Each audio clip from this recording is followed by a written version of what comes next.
Where's the contract? We requested that. Can we get a copy of her contract? Okay. Liz contract? All right, so we're gonna go ahead and get started.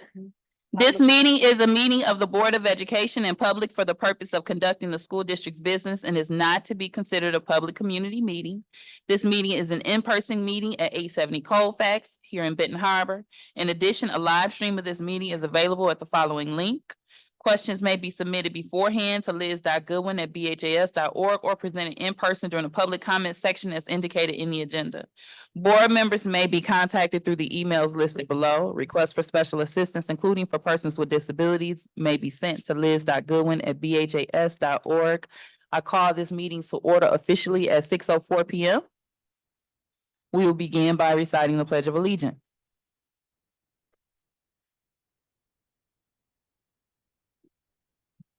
I pledge allegiance to the flag of the United States of America and to the republic for which it stands, one nation, under God, indivisible, with liberty and justice for all. All right, Secretary Triplett, can you please do me the honor of calling roll? President Robinson, Present. Vice President Bowen, Yes. present. Present, sir. Secretary Triplett, present. Treasurer Creighton, Present. Trustee Rocket Martin, Trustee Doyle, Trustee Gavin. Madam President, we have a quorum. It has been established. Thank you, Secretary Triplett. Next is approval of the agenda. Is there a motion to approve the agenda? I so move. Is there a second or support? Is there a second or support? I can't make an objection. Okay, so that motion failed. If there's no support, Vice President Bowens, you had an alternative? Yes, I would like to remove the 24-25 Benton Harbor Area School District School Calendar Staff Report T1 off the agenda. Okay, so are you making a motion to approve the agenda, including that amendment? Correct. Okay. Is there a second or support?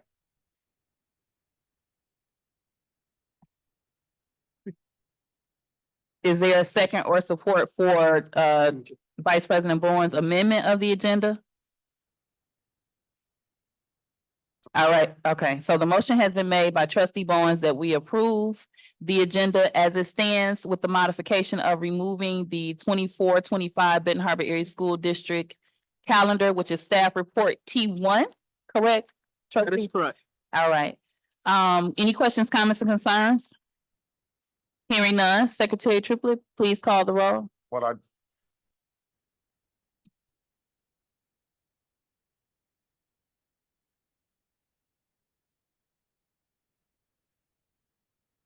President Robinson, Yes. Vice President Bowen, Yes. Secretary Triplett, yes. Treasurer Creighton, No.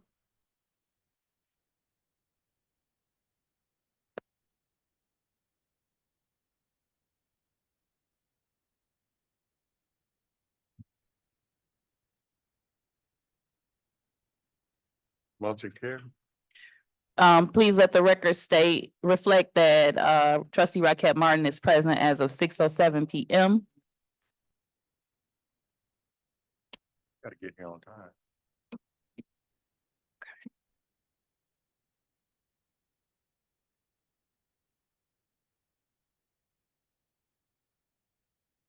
All right, next on the agenda is review of board norms. The Board of Education norms for Benton Harbor area schools, we will treat each other with respect. We will listen to learn. We will refrain from side conversations. We will use our time wisely, starting and ending our meetings on time. We will challenge ideas, not people. We will ask questions when in doubt. There will be no surprises at the board table. We will practice the 7 norms of collaboration. Those are pausing, paraphrasing, posing questions, putting ideas on the table, providing data, paying attention to self and others, and presuming positive intent. Next on the agenda, we have public comment on agenda items. Is there anyone present for a public comment on agenda items? All right, hearing none, we'll proceed. Next, we have approval of meeting minutes. The minutes that we are approving are for regular session 3/12/2024, work session 3/26/2024, closed session 3/26/2024. Is there a motion to approve the minutes? I make a motion that we approve the minutes. Is there a second or support? Second. Okay, the motion has been made by trustee Rocket Martin and supported by trustee Bowens. Any questions, comments, or concerns regarding the minutes? Hearing none, Secretary Triplett, can you please call the vote? President Robinson, Yes. Vice President Bowens, Yes. Secretary Triplett, yes, Treasurer Creighton, No. Trustee Rocket Martin, Yes. motion carried. All right, next we have board business. The first item of business that we have is a student representative update. Dr. Buss, were you presenting for that? Mr. Lazarus Ross is here. All right, are you ready? You have the floor. And for those that may have not been present at our previous meetings, we have our new student representatives that are part of the board. And so Mr. Ross is going to present on behalf of the student body. You have the floor. Okay, thank you. I was talking with some of the teachers and some of the students this past week, and they were basically informing me that we are doing twice the work and we are a little bit behind on our school education system. I was just basically talking to some of the teachers like Dr. Struthers and that kind of stuff. Like basically some of the honor students are doing the same work that we've already been doing. We were just trying to figure out that kind of process.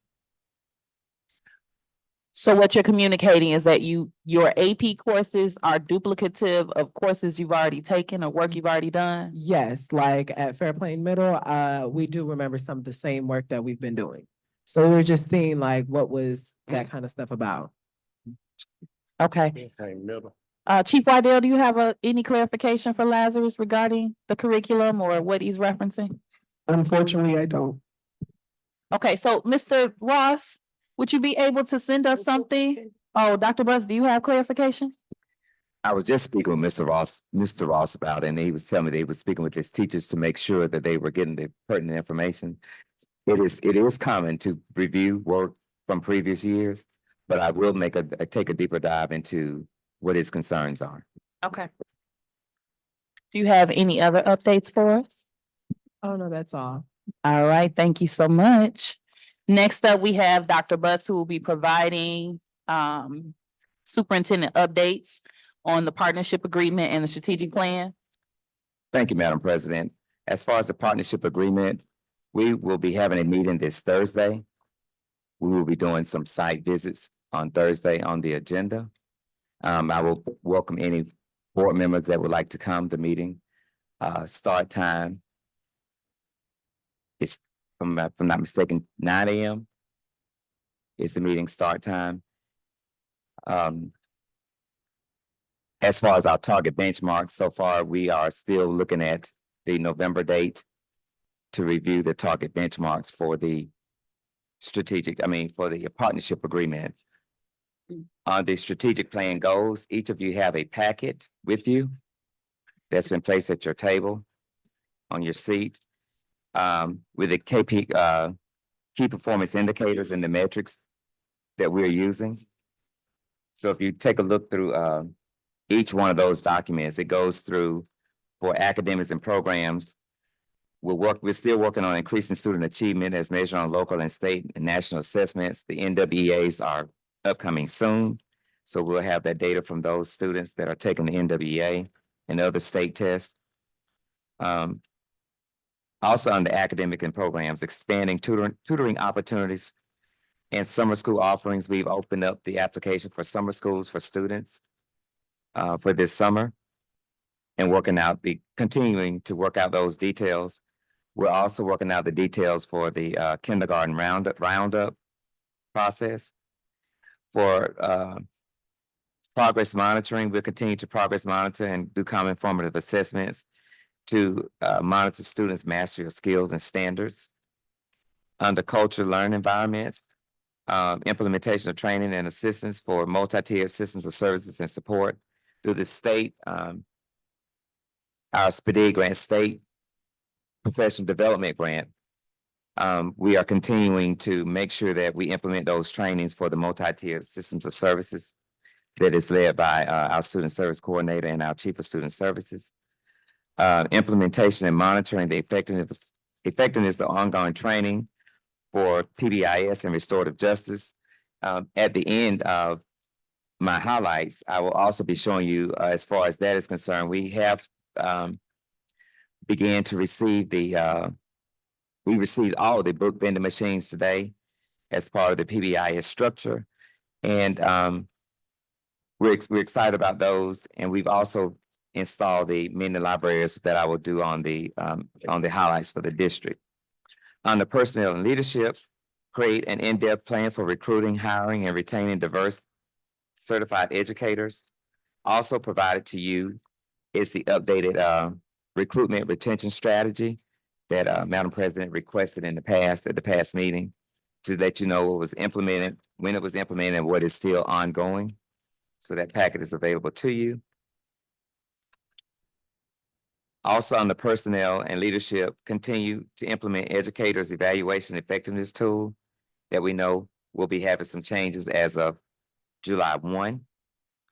Communications and community engagement, mitigate existing community barriers that prevent family engagement. We're continuing to look at ways to reach out to our stakeholders, our parents in the community.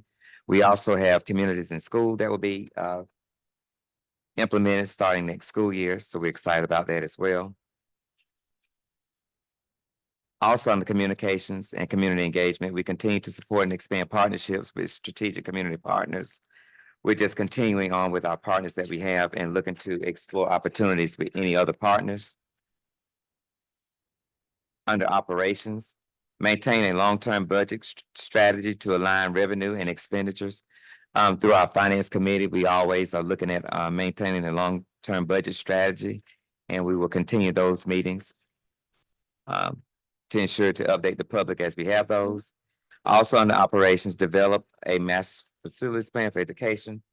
And Madam President, you will get an update from Mr. Corson later on the master facility. Excuse me, Madam President. You know it was coming. We You can't hear? cannot hear very well. It's that air conditioner. Can we Please don't unplug turn that? it off. Can he just speak up, please? Can Dr. Brown please speak up? Oh, yeah, I can speak a louder. So Thank you. on the developing the master facility plan, Much better. Thank you. you're welcome. Thank you for telling me. On developing the master facilities plan, we will, Mr. Corson will give an update on that under operations as per Madam President's request at the last board meeting.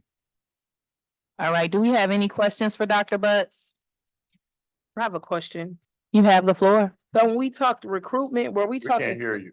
when we were talking recruitment, were we talking student recruitment or staff recruitment? On this one, it was staff recruitment, but we are coming up with a plan for student recruitment as well. Yeah, I think when we talked at the last meeting, we were talking student recruitment to account for the loss in students and revenue.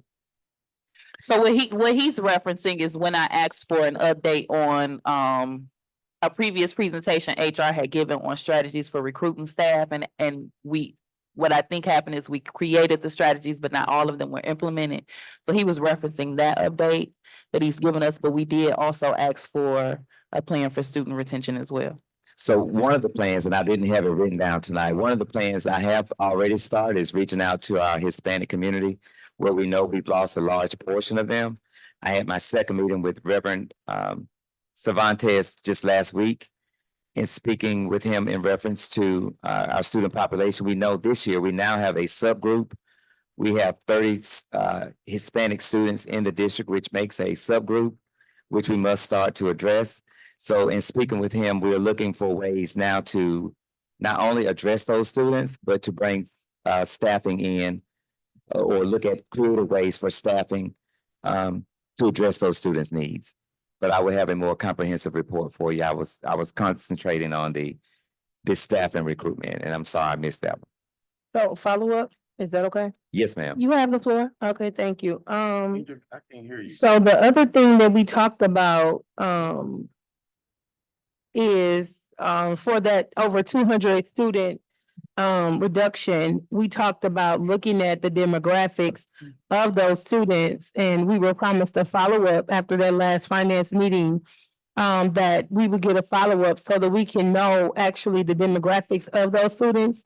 So I appreciate a high focus on the Hispanic population, but I think losing 200 students and knowing that the Hispanic population is like 30, I think we were going to look at the demographics of that and really try to figure out and iron out some specific strategies moving forward of that. This is as of April 1st, the start of school of choice, open enrollment, and so we definitely need to do that sooner than later.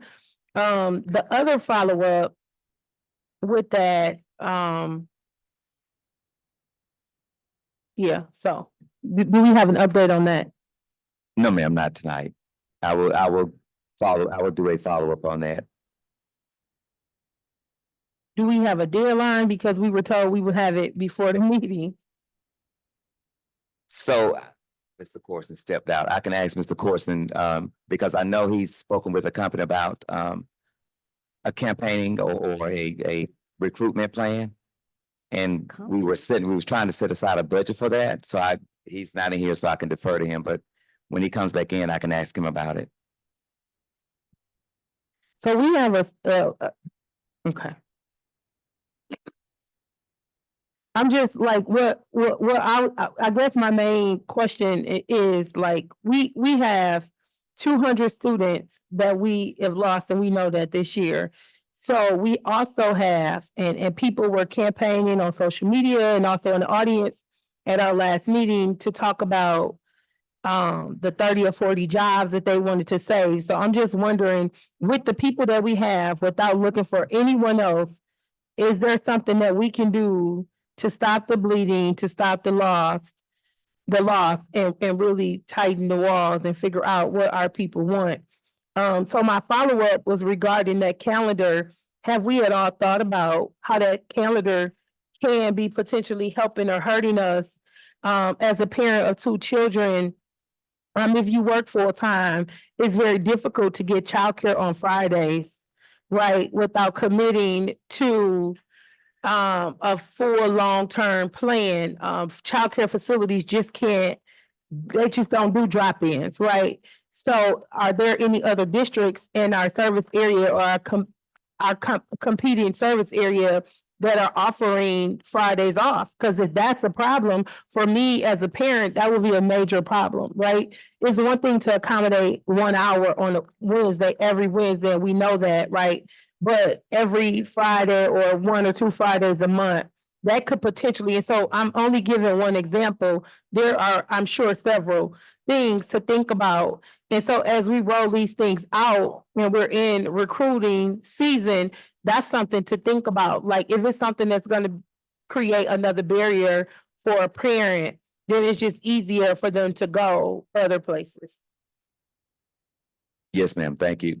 Chief Waddell, would you like to respond to the Fridays that we have on there? I thought we put them on Wednesdays. Yeah, from my understanding from our working session, we had late start Wednesdays. We no longer had Fridays, but that was an example that Creighton was using. So I'm not sure if. Have you seen the calendar that's in our packets? Yeah, the calendar you gave us has the Fridays with no school for students. So it was my understanding that nothing changed from our work session. And I spoke to Dr. Butts about that earlier today. So if there's something different in there, then that is not what was presented in the work session. What was presented in the work session is what we were going to approve this evening, which was late start Wednesdays. We're starting on August 29th, ending June 9th, around June 9th. We took out Fridays. We had 3 days for Thanksgiving. Everything that we went over in the work session should have been, and I apologize that Yeah, I that's did not part look of at that's why trustee Bowens asked to remove it, because what we see now is not the conversation we had last time. And- right. But I believe that the book should be the exact same from the work session, because mine still has stains on it. So if we can check into that and When I look at what is posted on the regular session document, the 24-25 BHAS district school calendar is accurate on mine.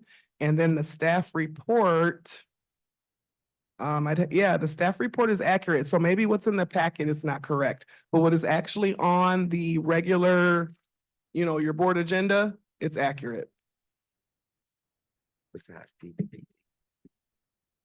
Okay, so what I'll request, because I know we need to get the calendar solidified as soon as possible for the school year, if you all could ensure that we have the correct version when we come to our work session this month, then we can plan for that to be the one that we go ahead and get that vote taken because we've already seen it. President, is it okay if I respond to you? Yes. Thank you for that. Just keeping in mind our stakeholders, waiting another 4 weeks.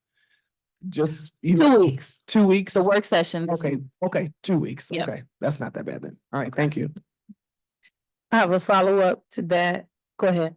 Is this something that, someone from the executive team can get printed and potentially distribute? You can go ahead. And then, I'll be willing to make a amendment and get that, added. Great suggestion. Because what we have linked is definitely different than what's printed. Would you like both documents printed or just the staff report? Just the calendar. Calendar. The calendar. Okay, I'll do that now.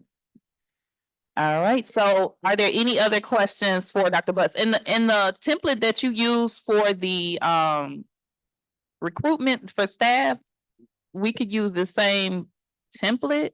I know that you mentioned when Mr. Corson had left that you all were checking with the company about campaigning and things like that. And I know we done things like billboards that would have a budget, but actually creating a recruitment strategy is not one that costs any money. That's just something that would be an item on the strategy. So we just want you all's ideas.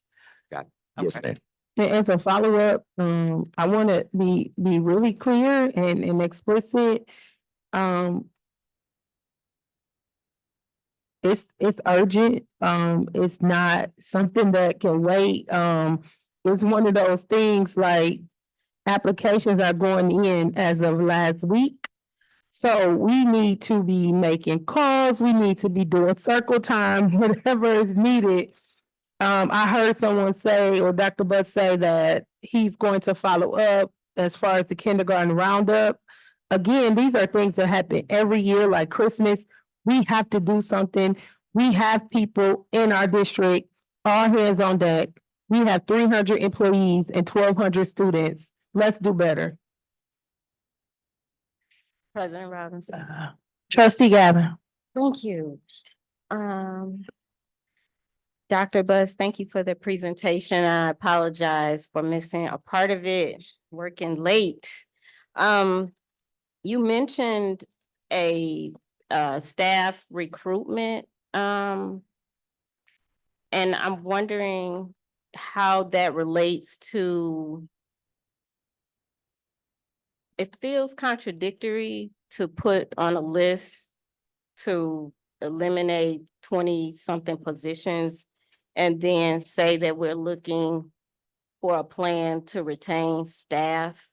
It feels like we need to implement some type of, I don't know, process to take care of the staff we have. And I heard a staff person say that the teachers were crying. Seeing a lot of other things happening, and I'm wondering what type of care program do you have in place right now? That's the first question. The second question is, if we've received over $300,000 in grant funding, could that help offset the reasoning for letting go of staff? And also, if we are over excess of $20 million, would that be, considering that additional money, could that be considered in your program to retain staff? The other question that I have is there a correlation between firing staff and losing students? Because when we're letting go of staff, some of them have kids and family members and friends, and they could, if we're keeping them happy, they could be our biggest billboard. So I'm just wondering, like, with intentionality, are we, how are we addressing, our hiring freezes, our job eliminations in this project to retain and care for our staff? Yes, ma'am. So on the first question about the care program and reduction in staff, what I've been referring to is making sure that we get certified teachers. So right now we have less certified teachers than we do growing your own. So the push is to make sure that we get more certified teachers to instruct our students, not to negate the growing your own, but just to make sure that we are doing our best to put those certified staff in place. So, and it's not to minimize the job that is growing your own, but also to recognize the fact that we need more certified staff. With a $300,000 grant, which is, I think you're referring to communities in school. Yeah, It is a possibility for them to absorb those, for those non-certified staff. But we haven't gotten to that in the HR or finance committee as of yet, and they have their fine tune. But they will be hiring from our staff, from the beginning. So our staff will have first choice to work with communities in school. And the correlation between firing staff and losing students. So no staff have been let go, but we have seen a reduction. Treasurer Creighton was just referring to that and as far as the recruitment strategy for students. And Mr. Corson, while you were out, what I was going to ask you about was the company you had spoken with and in reference to gearing up for trying to campaign for students. And I'll give you a moment to speak, but the main goal is to make sure that we have adequate staffing for students, but also making sure that we're financially prudent with the money as the ESSER funds end on September 30. So we're making sure that we walk a very tight line to ensure that we keep the staff that we need and not eliminate any positions that are necessary within the district so our students can maintain a level of education that they deserve. thank you. I have some follow-up questions. So I guess my understanding, and correct me if I'm wrong, my understanding is that we are investing training dollars into the Growing Your Own program because it's an opportunity for us to grow our people in places so that they could then seek certification, correct? And so they are making those sacrifices. They're not being paid as much as the other teachers during the teacher shortage. Is that correct? They don't They- get paid the same amount as They get the, paid as a starting teacher. okay, so they get paid they get paid the same as a certified teacher? No, okay, So I'll let Mr. McDermott. right, not get into numbers, but because they are considered non-certified mhm, and we have a CBA, mhm. they do not fall under the parameters or pay scale of a CBA. So for our growing your own candidates, there's a previously established pay structure that was under the previous CFO that we've been operating under. So they are not on the same pay scale as our certified staff. Okay, thank you. So they're making a financial sacrifice. We are investing in their training. And then we are also saying that we're looking for other teachers. Trustee Gavin, I'm gonna ask that you go ahead and wrap up. We don't have our timer today, but go ahead. We don't have there's a teacher shortage.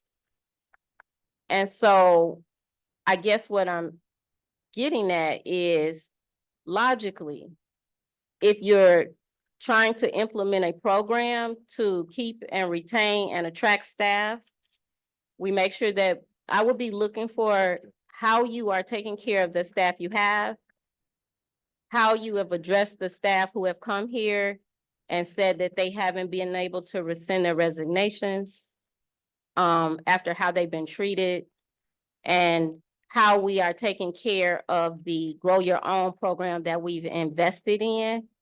And also, when you said something about hiring communities and schools, hiring our staff, I would like some clarification around that. Are we getting rid of our staff and letting somebody else hire our staff? What does that mean exactly? Typically, communities and schools they start with an after-school program. Sometimes they can be before school or after school, so that will be an addition. So it's not to replace or supplant or supplement what we have. Excuse me, it is a supplement what we have, but not to replace or supplant what we have. So, and again, when you're talking about the grow your own and the certified teachers, what we're trying to position ourselves is not to lose anyone, but to be able to get certified teachers in. And we're also giving extraordinary opportunities for our grow your owns to pass the state exams, and they are, of course, are offered their position in their role. So in the last comment about the teacher not being heard, I did follow up with her. She was not aware of policies and procedures. But we have spoke about that, and she will be one of the ones we'll be looking to recommend because she has completed her certification. So, and I just communicated with her as of yesterday. That's great to hear. Can you explain what policy? Trustee Gavin, Explain what policy. my apologies, trustee Could you Gavin. We're gonna, explain what policy she was not aware of? Dr. Buss, I'm gonna ask that you send that to trustee Gavin in an email. We're gonna proceed with the conversation. Okay. I don't just want want- people to see the difference between some trustees. I just that don't want us ask to questions get and some discussing a can't. personal matter This is about not a particular personal. person. This is. Secretary policy. Triplett, Yes, okay, so first of all, I just want to make it clear that we have not fired anybody. And I think that it was explained clearly by our chief financial officer as it relate, because we have to be mindful what we put out into the elements, that we have $25 million here and $25 million there. We want it to be known that yes, there's $25 million there, but our ESSER funds are ending. And so we have to be able to continue to move in that direction and be able to pay our staff. We also, and I think one thing that happened to Benton Harbor area schools down through the years, that it took Benton Harbor area schools years and years to realize that they were no longer the largest district in Southwest Michigan, and that they were still operating as if they had 10,000 students, 12,000 students, and they were down to 4,000 students. I think that we have made a great decision as it relates to making adjustments. These adjustments were not about people. Yes, These it were was. financial adjustments. I didn't talk when you were talking. Well, I was cut off. Secretary Triplett, please I continue was your cut off comment. unfairly. Because you were talking for 7 minutes. I was cut off unfairly. The clock was still going. Trustee Gavin, that clock started 2 minutes into you were probably at 5 or 6 minutes Where of was the clock on conversation. trustee Let's keep Gray? moving. You have a Thank you. choice, I have Secretary a Triplett. floor. So anyhow, because we have to be careful what we put out to people. Okay, so again, these things were not personal. These were decisions that were made as it relates to restructuring of our district. And so all of our employees have an opportunity to reapply for positions, to come if they want to reapply for these positions, and if they don't, that's their choice. It's not our call as board members. Nobody's going to tell me whether I want to reapply or if I'm not going to reapply. All right, so we're gonna proceed to the next item. We are technically under teaching and learning. I believe that there was a planned amendment to the agenda to return staff report T1. Now that we have received the district calendar, is there a motion to amend the agenda to, is there a motion to take a vote to amend the agenda? As noted.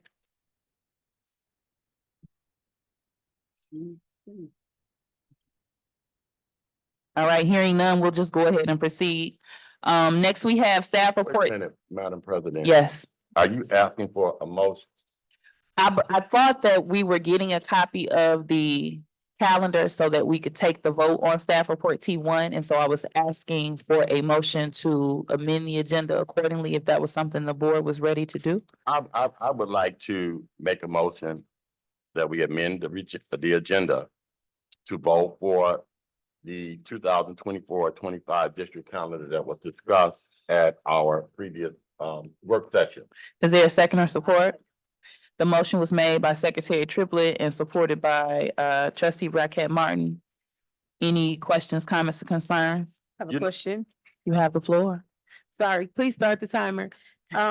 So on the calendar, I didn't make the motion because it's the exact same.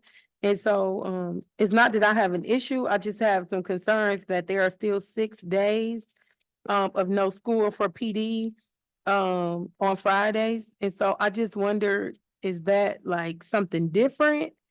Or? Yeah. You have the floor to respond. Thank you. Trustee Creighton, the 5 professional development days are a requirement from the state. However, where they fall on the calendar is an internal decision. And so from the work session, I don't recall I wasn't here, that I'm sorry. I BD left. days were a concern, so we did not have a chance to discuss that. But yes, we did keep them on Fridays like we have in the past, but there are only 5. If you look at our last 2 years, we've had about 15, maybe 12 Gotcha. Fridays off, so it is a reduction. Okay. But we did keep the 5 days on Fridays for PD, so that is still the same. All right, and if there's no other questions, Secretary Triplett, can you please call the vote? And being that this was already on the agenda and we took it off, we're just putting it back on. We're not gonna do a double vote. So Secretary Triplett. And you know, for me, and I know we all have to have clarification, but I think that when we have our work sessions, the reason for us to have our work session is to have the discussion about what it is. So when we get to this table, we're ready to vote. And so we all just need to be mindful of that fact and make sure that when we go through and we look at our agendas, our packets and what have you prior to that we that we are doing what we're doing it so when we get to the table, we can come in, do our work and get up out of here. Because all of this other stuff has absolutely nothing to do with the business of Benton Harbor area schools and what's happening for our kids. All right, if there's no other questions or comments, Secretary Triplett, can you call, and this is the actual vote to amend to just add T1 back to the agenda? President Robinson, Yes. Vice President Barnes, Yes. Secretary Triplett, yes. Treasurer Creighton, Yes. Trustee Rocket Martin, Yes. Trustee Gavin, Yes. motion carried. All right, and that motion was made by Triplett, supported by Raquel Martin. Okay. All right, so up next you have the floor, Chief Waddell. You can proceed with presenting staff report T1. You've gone through the calendar with us, and then when we get to the vote, we'll see if the board has any other questions or comments at that time. Thank you. Good evening again, Board of Education. For staff report 1, today is, the subject is 2024-2025 Benton Harbor Area Schools District School Calendar Approval. Today's date is April 9th, 2024. Reason for board consideration, we are seeking approval of the 24-25 Benton Harbor Area Schools District School Calendar. Facts and analysis. The presented district school calendar has been developed in collaboration with central office administration, building administration, instructional and support staff, parents, and the teachers union. The calendar meets the state requirements for 180 days of instructional time and 1,098 instructional hours. It provides professional learning opportunities for staff with 1 hour late start on Wednesdays and at least 5 district-wide professional development days throughout the calendar year. Additionally, opportunities for parents and teachers to connect and collaborate have been established with 2 asynchronous days for parent-teacher conference days. Policy reference number is 8210, school calendar. Strategic plan is communication and facilities and operations. And recommended action is that the Benton Harbor Area Schools Board of Education votes to approve the 24-25 Benton Harbor Area Schools District School Calendar as presented. Thank you. Is there a motion to approve staff report T1? I so move. Is there a second or support? Second. The motion has been made by Secretary Triplett and supported by Trustee Gavin. Any questions, comments, or concerns from the board? I have a comment. You have the floor. I would like the Office of Teaching and Learning, as we hopefully approve this calendar, to use that as a marketing strategy to let parents know that that's not an issue anymore, because I've heard from some that that is a major issue. So we can find a positive way to let them know that we're no longer having virtual Fridays. I think that'll be great. Okay. Yep. And then just to add to that, as you were presenting your calendar, I thought about the fact that we're bringing not Kalamazoo communities, but communities and schools here. And so that could be something that we market, that your kids can potentially be eligible for or attend after school program, because people that work, that might be a benefit for them as well. So those are, hopefully Corson is listening. CIS could potentially be part of our marketing as well. Madam President. Secretary Triplett. And communities in school is just more than after-school program and what have you. You know, it is some serious, intense partnership with the community if done correctly. I've had an opportunity to experience it in a place of employment where, you know, students have come, they didn't have clothes. Families have come where they didn't have food, pantries and all of those types of things. People have come where they didn't have glasses, couldn't afford glasses for their children. And all of these different things are issues that are not just happening in Benton Harbor, it's happening all over this country. And so the community and schools is not just a little bitty thing, a babysitting place. It empowers. And if done correctly, it is transformational for our community and for our children. We've had, I've seen where children were hungry, had just been, you know, were homeless, staying in hotels, staying in homeless shelters and what have you. And it is done, and the way in which they do it with dignity. So I think that's something that we do need to promote. But however, we need to promote it in the manner for which it was designed, with a context for our community and for our people to have an understanding of what it truly can be and what it is. Thank you, Secretary Triplett. If there's no other questions, Trustee Gavin. Thank you. Chief Waddell, I noticed that you have new teacher and new staff orientation for the 15th and the 16th. And I'm wondering, I know that when I used to work for the district, I taught Power School. I was one of to teach the teacher trainers. And so I'm wondering, is it possible to provide, like, what is the, not at this meeting, but in our curriculum committee meeting, like, what is the curriculum for those new teachers, so that, like, maybe we can give some input in terms of the onboarding of them? Gotcha. And not just, I will say this, like, I see that new teacher orientation is for August 15th, but do we have any other type of new teacher supports? So for example, if we have a teacher that comes into the school district in October, or, you know, in another time, do we have any type of orientation for them and for volunteers, I would say? So yes, it's my understanding that Human Resources does do an onboarding session or a couple of sessions with new employees, but we also have instructional facilitators at each site. Their role is to be the master teacher at their site and to support teachers that are new, experienced with all the different technical things that we're responsible for as teachers. But that is also an area of growth that we could grow in, is making sure that we do, from my department, find other opportunities to onboard them. More than likely, if they're new teachers, they're probably going to end up in the Growing Our Own program. So they're with me every 2 weeks right now anyway. And then we also have, if you continue to look at that calendar, we do have about 3 professional development days that is for the entire district, but those new folks are included in that training. And so they're a part of the happenings of what we're doing as a district. But yes, I will add it to our curriculum subcommittee. Okay, thank you so much. Vice President Bowens.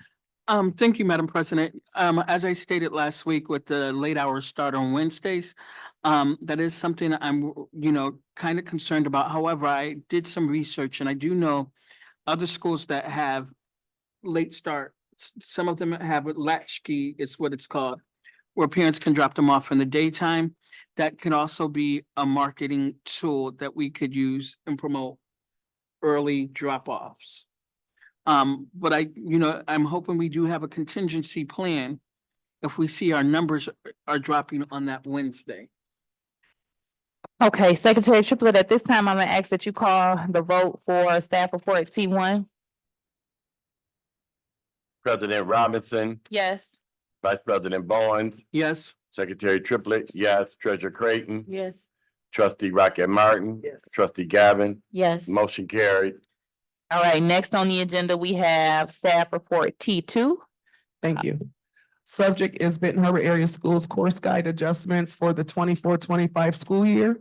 The date is April 9th, 2024. Reason for consideration, the board annually approves the high school course guide and any changes or amendments made to it. Facts and analysis, the guide includes information on all available courses, information on personal curriculum, educational development plans, options for earning credit, and much more. Policy reference is 5460 graduation requirements and 2230 course guide. The strategic goal reference is our academics. Mission and academics. Recommended action is that Benton Harbor Area Schools Board of Education approve the recommended changes as presented to the Benton Harbor Area Schools course guide. Is there a motion to approve staff report T2? I so move. Is there a second or support? Second. The motion has been made by Secretary Triplett and supported by Trustee Gavin. Any questions, comments, or concerns regarding staff report T2? I have a question. You have the floor. I do apologize that I had to leave at the last meeting, and so, I did look through it, and, I was having a hard time really seeing what changes were made, just because I don't have the old one. But, my major question, is, so like, as we approve or potentially approve this new handbook or course guide, this is putting the classes on the record, right? But like, there are several positions or teachers that we don't have. So I'm just wondering, like, again, that'll create another issue. So like, we have honors math or honors English, and then we might not have a certified teacher in that area. So I'm just wondering, like, as we approve this, is this going to put the district in a peculiar place? Or is this a best practice? And then we kind of feel, I'm just wondering, did that all come up, or like, what's the plan moving forward with that?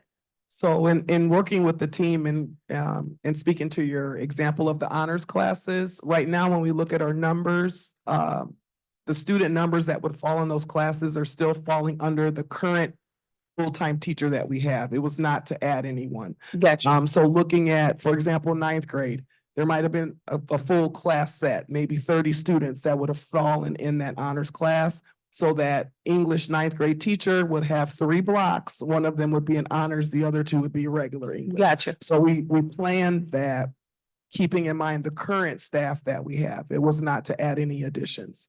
Thank you. I appreciate that. Yeah, and then just to also just give you another thing that is important, we did change the credits. So I don't know if you noticed that, but the current class coming in as freshmen for the 24-25 school year will now be required to earn 22 credits to get their high school diploma versus the 18. So we're going back to what Benton Harbor used to be before COVID. So our current our current freshmen, sophomores, and juniors will still be on the 18 credit pathway. And then the freshmen coming in will be on the new pathway of earning 22. What was the rationale behind it? Because we want our diploma to mean more. 18 credits is not really a heavy weighted diploma. We Gotcha. want the 4 electives. We want them to actually have to take electives to gain those opportunities and experiences. So we want our diploma to mean more. Rigorous. Okay, Yeah, thank you. you're welcome. Secretary Triplett. Yeah, also too, when we, from my understanding, when we look at the course booklet and what have you, when we identify those things, it's not just based on the staff, but they're in our course booklet in case the staff increases, the numbers increases that we have these particular classes to offer. So they're already listed, they have to come back and ask the Board of Education. We move with what we want our curriculum to look like. And then we operate accordingly. So it's just a guide from the, of what Ben Harbor plans to offer and is able to offer based on what we want it to look like academically. Was that there wasn't a question, right? It was a No, comment? it was a Okay. comment. Trustee Rocket Martin, Have a question. Yeah, I see where it says, like, I'm can looking. you make sure you're I'm closer looking to at the mic? Course, materials and electives, and at the very bottom of each one of those boxes, it says, or demonstrated proficiency. Is there a possibility that kids can test out of some of those classes? Yes, at the start of every semester, there's a test out Great. option that we are required to do. That is correct. That is great. That is Yes. great. And even in summer school. They can That is test great. out. Thank you. All right, trustee Gavin. Thank you. Thank you, Chief Waddell. I do have a few questions. The course guide, I noticed we have one for the high school and for CAPE, and would love to eventually have something for elementary. I'm very interested in, will we offer band for elementary students, like more of those creative electives that get kids excited about school? That's one. The other question is it possible to, or have you already created opportunities for students to give input into the course guide, like classes that they may be interested in? One time we were given an opportunity, like every teacher, it was a grant. It was supposed to happen. Every teacher was supposed to be able to offer an elective at the last hour of the day, which would have then given the kids like 50 different, electives to choose from, which was really cool. And then I'll let you do that. Then I have a question about the 22 credits. Can I provide a response? Ye- Uh, Yes, You have the please. floor to respond. I do know that our CTE director went around to every Tiger Time and questioned the students on what they wanted to take, but I don't think I don't know if she asked, what else should we do? So I'll find out about that. And as far as band in the elementary, that would be a growth, something we would have to explore and look into. Okay, thank you for that. My other question was about the 22, is that, I guess the board will vote on that, and so on the one hand, I'm very much interested in us raising the bar. On the other hand, I believe that we should have a transition for raising the bar so that, if students, like, do we legally have to go to 22 credits? Like, if we're not in a space data-wise in which all of our students are on track to graduate and we have all of those scaffolding supports in place, I'm concerned about us raising the bar before we put in those supports to make sure that they have everything they need and we have done everything that we need to do to support that raise. And just like, I'm wondering if there's another way to raise the bar as opposed to more credits. Like maybe if they get 18 credits, they have an opportunity to get a job and get, school to work credits. They have opportunities to work within the school. Like there may be some other ways to, increase our honors program, enhance our honors class programs, as opposed to like raising the bar on all of the incoming freshmen before we have our supports in place. Right, to answer your question, the state of Michigan only requires 18 credits. It is an internal decision if we choose to require more outside of the 18 required by the state. I think it was the intent to scaffold this new approach by starting with the freshman class. And not starting, with everybody, because that would be, I don't even know how we would do that to you. So that was the intent with starting with the freshman class, that we are slowly, gradually changing and supporting that new group, knowing that that's where they are. So their supports would look different than our current sophomore, juniors, freshmen, sophomore, and juniors. But we can continue to have conversations. Those conversations will have to take place. I meet with the high school team quite often.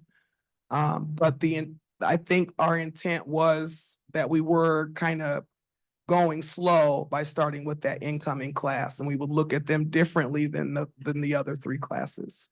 Okay, thank- But again, and I'm really using the words from the committee.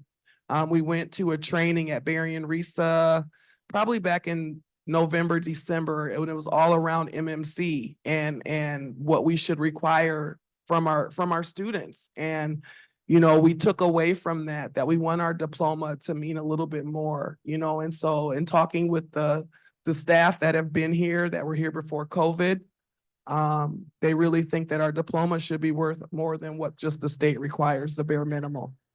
So that was the thinking. Yeah, thank you for that. I guess on my end, I'm just thinking as long as we set the bar and we don't bend it for them, that's a great place to start for Benton Harbor area schools. Set that bar, don't bend it for them, and then put those scaffolding supports in place. Give them an opportunity to get a job, CTE classes, hands-on training, like build that up. But I love the fact that you are doing it with the freshman class so that we can see how that works first. Right. And then so- to remind you, there are opportunities for students to earn the credits in work-based learning. If you look back at that pathway document, I think page 9 or so, that is built in. So they can earn it. The freshman class coming in and those after can earn credits doing things that you were naming. Thank you. Yes. You haven't made a comment yet? I don't think you have you? I don't know either. You have before, and if he has already made a comment, my apologies, I don't remember. I just want to set the record straight when the decision for the 18 credit hours was during the pandemic. However, it was during the pandemic, and once we came back into school, it was supposed to transition back. It did not. And so the Michigan merit curriculum, it doesn't, I don't want it to go out like our diploma is less than anybody else's. Because everybody in the state of Michigan has to meet that requirement. The minimum requirement for the state of Michigan. So our kids have had the same core courses as every other child in the state of Michigan. So we be mindful with our verbiage of what it is. So people would think, well, this is less than, and this is this, and this is that, because they also had the opportunity to become dual enrolled, and it gave them an opportunity to participate in other things without the pressure. Because at one point, we had the highest amount of credit in the region, and we were losing more kids. And people left our district. One of the reasons that they left our district was because of that as well. We just have to make a decision what's best for Benton Harbor and what fits for Benton Harbor area schools and our situation, and stop looking at others. Because we paved the road. And it's very concerning to me that we're looking at places and spaces and comparing ourselves to those type of things. As Trustee Gavin said, there are opportunities that they can do school to work. Dual enrollment, at one point, we had 15 kids in the dual enrollment program at Lake Michigan College. So I just don't want people to think because we had the 18 hours, we made the decision that it was less than anybody else's. Okay, thank you, Secretary Triplett. I'm not exactly sure who's doing the timer, but we want to ensure it doesn't just start over. During comment, we want to make sure that it beeps and goes off and that we don't extend it or give people double time and air. And then I just want to remind the board that we were here at the work session until 10:53 p.m. Not gonna do it. So we have had quite a bit, and I know Trustee Treasurer Creighton had to leave early, so she was not here as late with us, but she was here late as well. And so my intent is for us to be able to get you all out of here as soon as possible so you can enjoy the weather. I know business is important, but just wanted to remind you all of how late we took actually discussing these reports already. So with that being said, Secretary Triplett, can you please call the vote for staff report T2? President Robinson, Yes. Vice President Vaughn, Yes. Secretary Triplett, yes, Treasurer Creighton, Yes. Trustee Rocket Martin, Yes. Trustee Gavin, Yes. motion carried. All right, Chief Waddell, T3, staff report. Thank you. I do apologize that our high school team could not be here this evening. I did ask. Okay. Okay, but I'm gonna go ahead and move forward. We're not disappointed they're not here. We just didn't want to steal their thunder that they normally have. Okay, thank Okay. you. So the subject is request for out-of-state overnight field trip for students at Benton Harbor High School. Today is the 9th of April, 2024. Reason for board approval, the board shall approve field trips and other district-sponsored trips that are planned to keep students out of the district overnight or longer or out of the state. Facts and analysis, Benton Harbor High School requests to take high school students, grades 10th through 12th on a college tour. The tour will allow students to visit historically Black colleges and universities in Mississippi, Texas, and Louisiana. Students will also experience college life, acquaint themselves with curriculum information, entrance requirements, financial aid resources. The trip is scheduled for April 17th through the 24th of 2024. This trip will accommodate up to 40 students. It is estimated that there will be 4 chaperones. This field trip will be Title I granted and student funded. Policy reference 2340.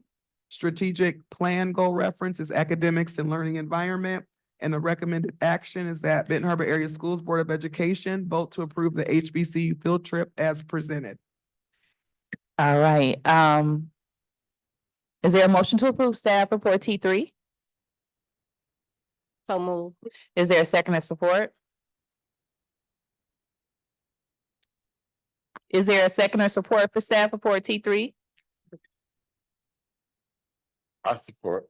Okay, so the motion has been, well, no one's saying anything. That's why I'm asking. It's silent. So the reason that I keep asking the question, because if a motion was made and nobody supports it, it dies.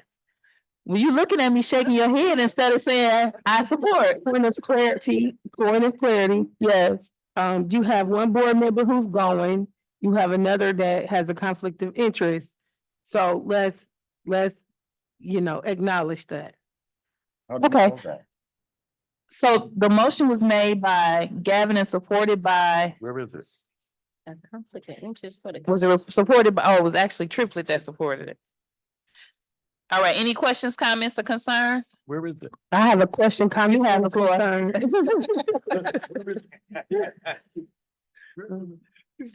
So my main question, and I do apologize that I was not here, but I do have some questions about the financial part. It says that this is covered under Title I and student funded. Just wondering how much of it is Title I covering? How much is the school covering? 1 second.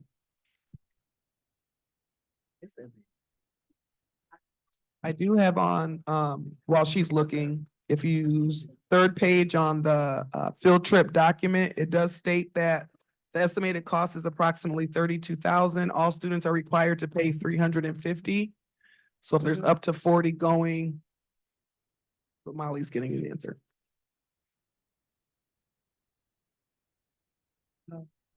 So 21,000 the schools is paying?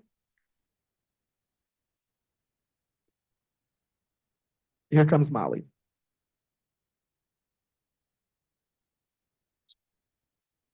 Right. I would have to do the math, but if you're doing the math, then the 350 times the 40, the remainder, the school is paying for 21,000.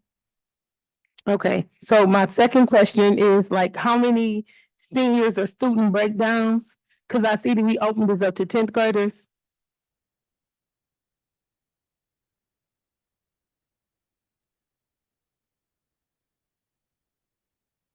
I don't think she has it listed that way, but I can find out and we can get that email to you. You want to know how many 10th, 11th, and 12th? Well, I mainly want to know like how many seniors, I know that they're the seniors, I'm gonna put my cards on the table. All right. I feel the seniors, I don't know what their experience has been like, but for $350 student cost, with all the money that we throw across this table, I would like for this, is this a trip to help seniors? Is this a trip for juniors? Is this a trip for sophomores? And then it's $350 a heavy burden when we get 9,000 for each of them, plus all the supplemental costs. We put $100,000 in our student activity funds. And so is this something, number one, if it comes to the table, we should have a budget. Number two, who's covering the 4 chaperones? And then number three, can we do better than this for our students, especially our seniors? Then to put this burden on parents in April in a week. I'm a 2-parent household, middle class. I would struggle with just making a decision to pay $350 plus spending money, plus clothes or whatever they might need because they're going to a different climate a few weeks before prom and a few weeks before graduation. I just think it's a big burden to just bring on the board to ask, we have money, have we explored how we can take care of our students? And then are we taking care of the adults? Who's paying for that? Gotcha. And if so, I don't know that we're authorized to pay for a board member.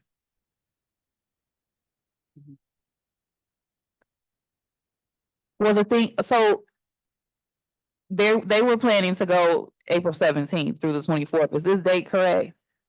And that was gonna be, That's my 8 months comment from now. before it was made. I know that we got it the 26th of March at the work session, but I would anticipate that they had to advertise and send information to families already, right? For people to be prepped. And that's, Allow Molly to speak, because unfortunately, I wasn't a part of this planning for this year. so the point that I'm making essentially is that you kind of walk a dangerous line in advertising a field trip that has yet to be approved from the board. So we want to make sure that like this particular field trip probably should have been brought to us in February. You know what I mean, for vote in February to ensure that people were ready, because we're essentially approving something to take place in, what is that? 8 days. 8 days. And so I would anticipate I would anticipate you all have already kind of planned behind the scenes for something we haven't approved, which would be devastating if the children aren't able to go, but you could get the point I'm making. It puts us in a weird situation. Yeah. Secretary Triplett and then Trustee Gavin. Do I not get answers? Oh, go ahead.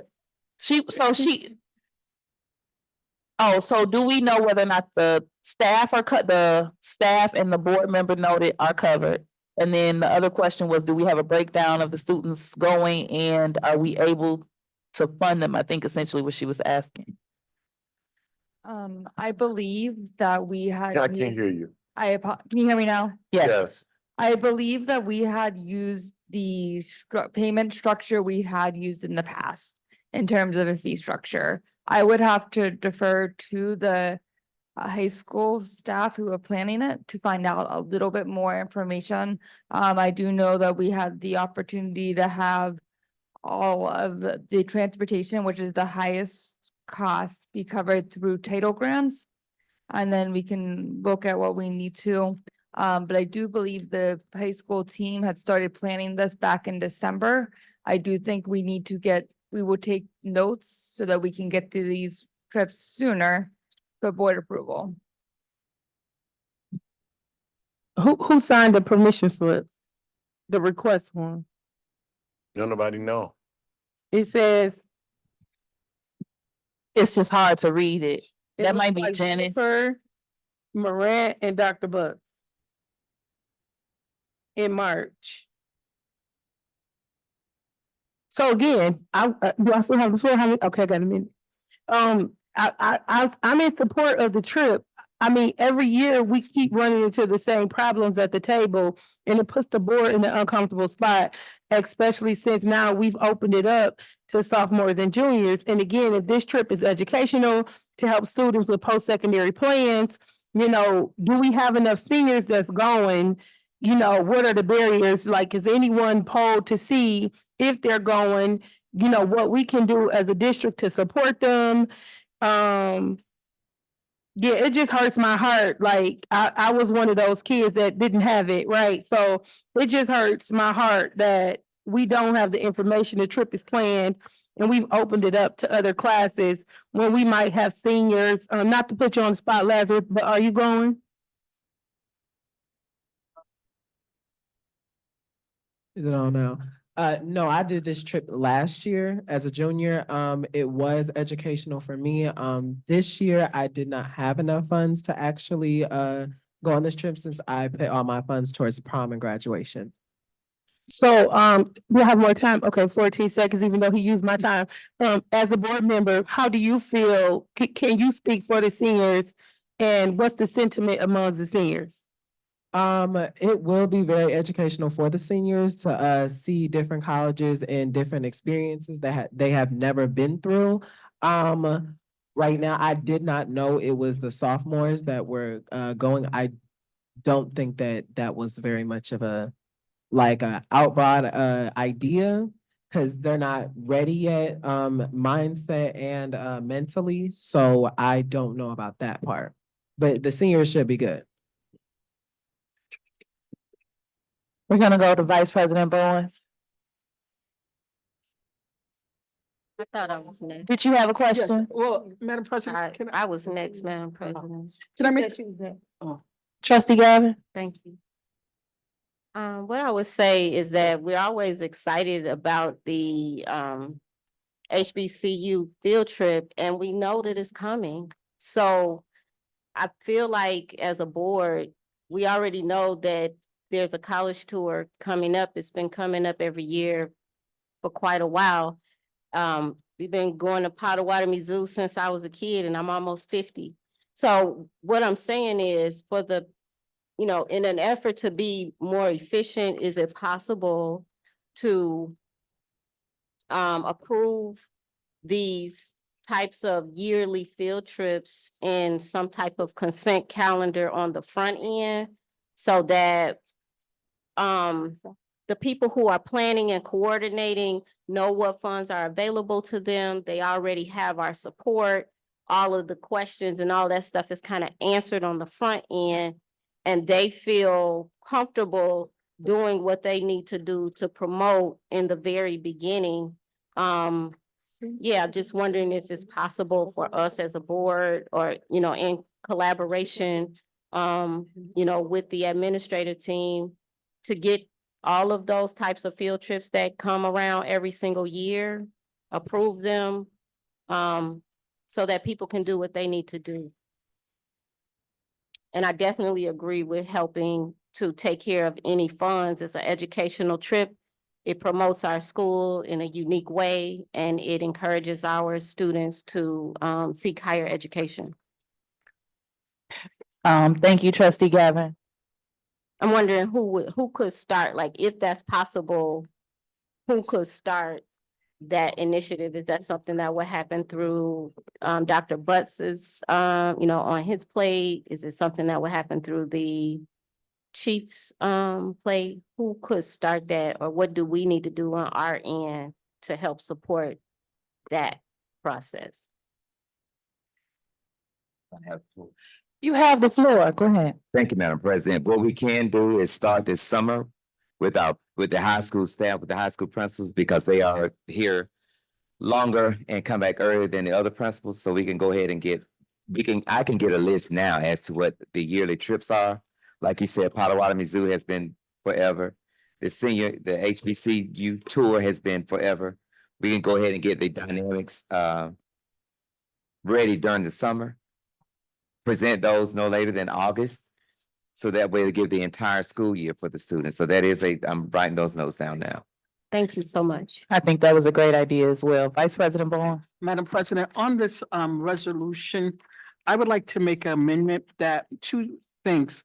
Number one, I think this would be a great trip for our HR committee to recruit teachers, so we could include them, but also cover the students of the senior graduating class. I'm sorry, cover the graduating class full cost, the seniors. Is that a motion? Yes. I support it. Okay, so I want to make sure I understand. You want to amend staff report T3 to allow the HR, Just. oh, you said the committee, not the, you said staff or committee? He said to use the HR, use this as a recruitment tool for HR to recruit at the Oh, okay. HBCUs. Okay, but I thought that was a great idea. I didn't think it was a joke. I thought, I Well, mean, no. but you don't know what the schedule is, but I would not be opposed to that. Next year, we can look at that. but Okay, you just want to so cover We want to cover the senior class. the full All senior seniors class. That parents agree.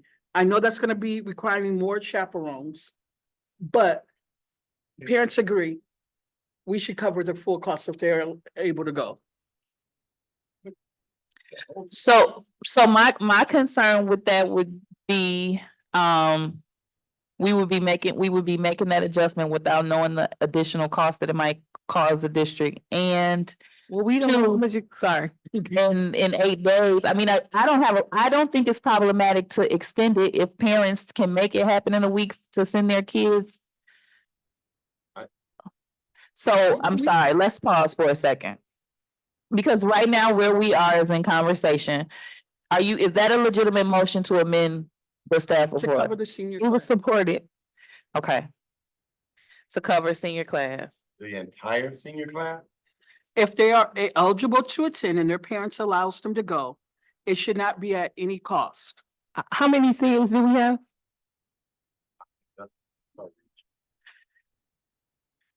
To 30, Seven. but I don't know how many seniors there are. I'm trying to get this on. I have to go back. I think. it's up Madam to- President, I do have a question, observation. I noticed when we ask questions of the cabinet, they're not able to respond. But as soon as we start talking, they're able to have chitter chat. I just wonder, what's the common medium for that? Right? So, I mean, if we're talking and then they're discussing, but when we ask them questions, they don't have answers. 30. Okay, Secretary Triplett. Well, For me, I think it's kind of late in the game. The trip has already been planned. I know as a chaperone, former principal, in particular, Ben Harbor High School. I don't know what the problem is, as many of you all have said, down through the years, these are annual trips. But it's the responsibility of the staff at each individual school, the principals of those schools in the summer when schools start. I don't know where any of these things got lost in the why. All school trips and what have you should be planned at the beginning of the year. Proposed school plans, and they should be brought before this Board of Education.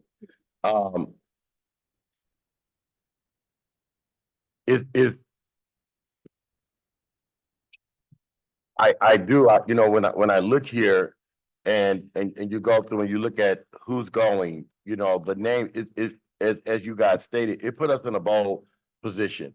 Because who's gonna suffer in the end? The kids are gonna suffer. The kids who have made the arrangement to go. This is something that we can look at for next year. When you look, the chaperone, who is security? It's just a security? Is it one security? Is it two security? When you bring this stuff before the Board of Education, all of these people that are traveling on this trip, specific, even rosters of students who are attending, all of these things in order for things to be efficient and effective, all of this should be in the document.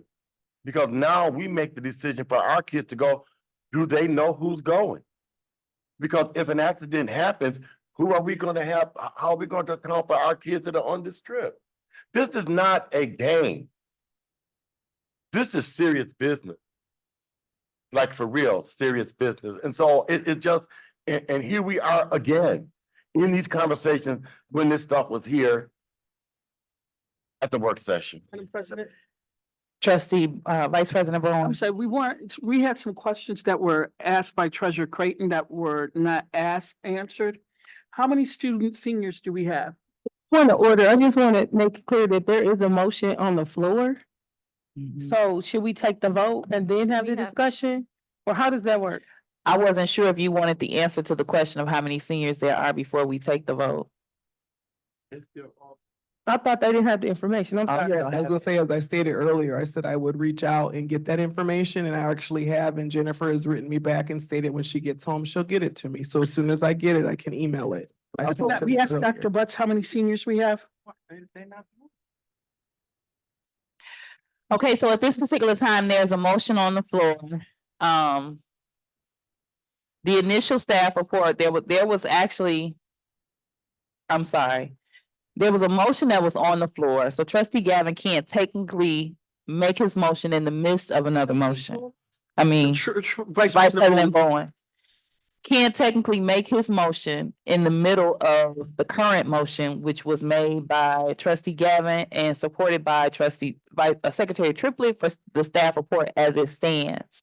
So what we would have to do is if Gavin is in support of the suggestion that was made by Vice President Bowen, she can amend her motion to include that, or we can take the vote on staff report T3 as it stands, see if it passes or fails, and then proceed with Vice President Bowen's suggestion for an alternative T3. So as a point of clarity, there's a trip in 1 week. 1 week. And we're saying we're gonna pay for all of the seniors to now join the trip for free, all expenses. That is what he's suggesting, to cover the senior class, Cover the senior class. For which would 7 require days, additional chaperones if there's more which students. would require, So it does, from your tone, it doesn't sound like you are wanting to amend your current motion? I'm just hit with this. I'm not used to us making such quick decisions. It seems like we always have to go through 500 committees and now we're making financial decisions at the table. I'm not against paying for the students who are going, if we have that ability to do that. And then, making that extension in the future so that the staff can prepare properly, for that. I'm wondering if trustee Bowens would consider, if we can amend them, I can amend. I guess I would like to offer to amend the motion. If we're gonna be paying, if we have the money to pay for the students, if we can pay for the students who are going. And then, look at our funds and consider what's possible next year so that the staff can properly adjust to those changes. Other kids can vote, but they ain't have the money. That would be my amendment. Trustee And Raquel, if they're not open to that, then I'm happy to just. okay, trustee approve Raquel this Martin. and move So what we're gonna do, we're gonna take one last comment. Have you not spoken? Okay, and then we'll take I'm the just vote. asking, am I able to amend that? Am I able to do that? You can I'd like amend to your, amend- Yeah, I would like to amend the motion to pay for the students who are already registered to go, so that we're not putting a new burden on the staff with a 7-day turnaround. And of course, I'm sure there'll be questions about the cost of that and if we can cover that. Secretary Triplett, are you wanting to maintain support of staff report T3 with her amended motion? I could support that. For the 40 students that they have on this trip with the treasurer having stated how much money we have in our student activities fund. I can go with that, so that $350 that they pay can go back in their coffers to help with their spending money and be able to get the things that they need. So I could support that motion. Treasurer Creighton? Yeah, so, I have a couple concerns. We don't know what students, right? We couldn't run a homecoming election. We couldn't run a student body election. Students have been outwardly discriminated against, and we know that. So the reason for the initial conversation was to try to mend those broken relationships that we know exist. To create, I mean, I'm struggling with us saying it's 8 days, but we're willing to approve it with the burden being on the student. We have a student and also a board member who also carries several titles, who has just said before us and told us that he didn't add his name to the list because he didn't have the money. So we don't know if there are 40 students. We don't know if it's 10 students. we don't know 5 students who's collecting the money. I mean, it's so many administrative things here. So I realize that there is a tight deadline and it puts us in a pickle. However, there are some administrative things that come up every single year. Who is collecting $350? How much money has been collected? I mean, who has paid these deposits? It's a lot of questions. So again, I want us to pay for our students, but I don't want this to cause another explosion because now students who weren't able to go because of the financial burden didn't add their name to the list. And so now we pay, we create and start a riot because now we bring all our favorite students and take them on a trip. And I take those same students that we've had problems with or broken relationships. And so I do have a lot of concerns, but that's me.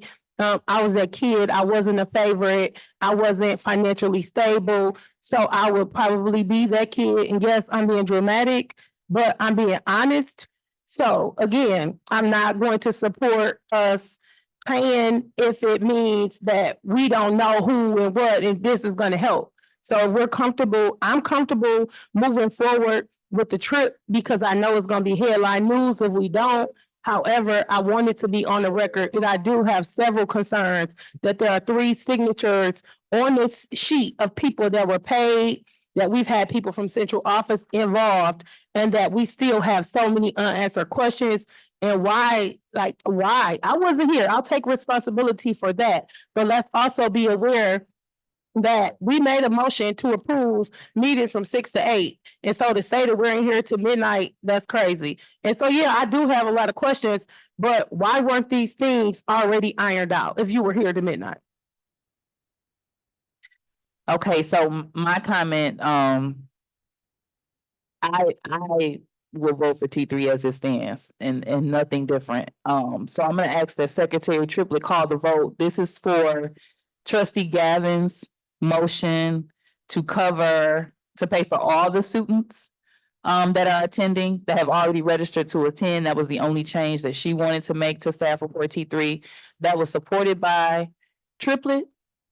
Did you maintain support of that? Okay, so Secretary Triplett, I'm gonna ask that you. Trustee Raquel Martin, I'm gonna take a quick break if it's okay. Vice President Bowen, Just to arbitrary change the dynamics of the trip, you have to look at all the specific things that are involved. There's a hotel that's involved. There are college campuses who have gotten the data of the number of kids who are coming down on their campuses. They have prepared things for the kids, maybe lunch or whatever, dinner. So there are a lot of things involved. Might I suggest that instead of giving it blanket for seniors, can you contribute it to the entire trip where all the kids can benefit from it?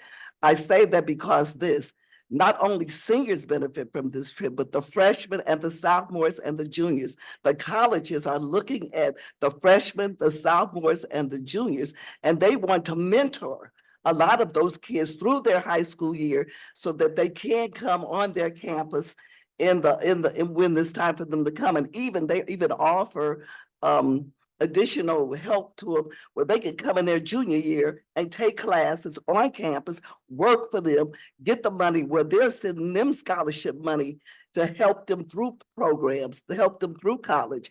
So it's a benefit for all the children that take place in it, that are involved in it. And instead of just throwing it to all the seniors, because if you do that, you're gonna rouse a war, because you will rouse a war.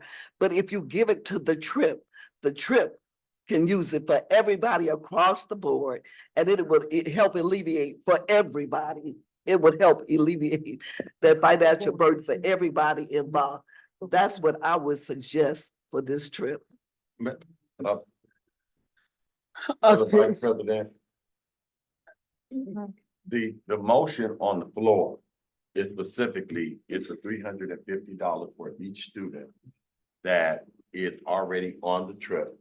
Right. What she said was true. They've already planned, they supposedly, I know, even though no one here knows who and what's what. Nobody. Can you speak into the mic, please? Yeah, it just appears that nobody knows who's who or what's what, but, who's going in this, that, and the other.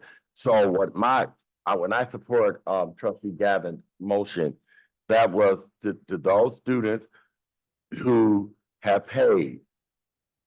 They need to be reimbursed their money. And we paid the $350 for the 40 kids that's going.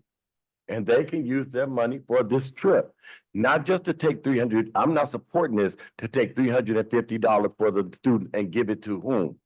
For them to distribute out? No, I'm saying if we are going to pay the $350 for the trip for each student on this trip, then the $350 that these students have paid need to be reimbursed to those students. They can use this money for their field trip, for their Black College tour, and it's their money. Not that it's given to the chaperones or advisors or anybody. That money goes back to those kids. And then you will know who has paid, who's collected, because all this stuff is some serious stuff that needs to be addressed. Trustee Gravin and then Treasurer Creighton, and then I'm gonna call for the vote after. Yeah, I just wanted to be real brief. What Secretary Triplett said, those are the student, we can't do anything perfect. We're not gonna please everybody. There are gonna be kids who, would have wanted this opportunity, and we cannot turn back the hands of time. But what we can do is make it right for the kids who are going, and then work on making sure that next year the other students have an opportunity. We're growing, we're getting better, and we made if this passes, we make a good decision today to do better.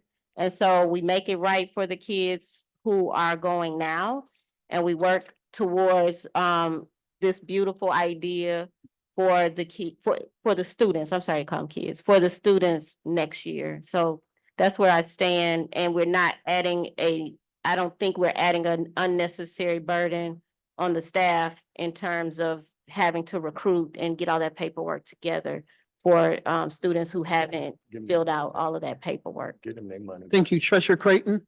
So do we keep money just sitting around? Like, who has collected the $350? How many $350 have been collected? I have asked so many questions that we have no answers to. How many of the students? So trustee Raquel Martin was able to offer a lot of assistance. How many students have paid? How many students are on the list? Like, I mean, like, again, I'm in full support of taking care of our students. So no one is gonna hijack my original conversation and motion and make this about them. I stand behind paying for it, and I offer several funding sources. However, I don't know how many students. I don't want a student to be discriminated against, but that's already been discriminated against. So we can't say that we're gonna make something right and we stack the deck. You know what I'm saying? Again, that's a hero complex. That's starting a fire and then saying, hey, I put it out. No. What are the answers to those questions? And how can this board stand here and say we stand on business and no business has been taken care of as it pertains to the minimum requirements of taking an overnight trip? So again, I want to put it out there that I'm not going to support this. However, I'm willing to come back tomorrow at a special meeting with the answers and make this right for every student. Okay, so there are just some things that we have to be clear. You don't get to hijack my motion, hijack the conversation. This is what I'm willing to do as the treasurer. And again, I wasn't here last week, but it sounds like all of you supported it. So why didn't anyone propose this last week? I'm not really sure if was that answer specified to somebody or was it a comment? I can't. I just wanted to be on the record that I've asked several questions and no one in this room has answered it, even people that are going on the trip.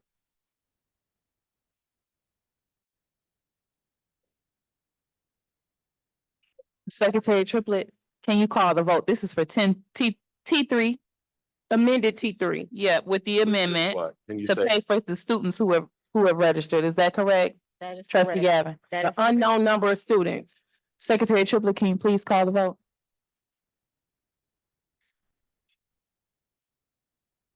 President Robinson, No. Vice President Bowen, No. Treasurer Creighton, No. Trustee Rocket Martin, No. Trustee Gavin, Yes.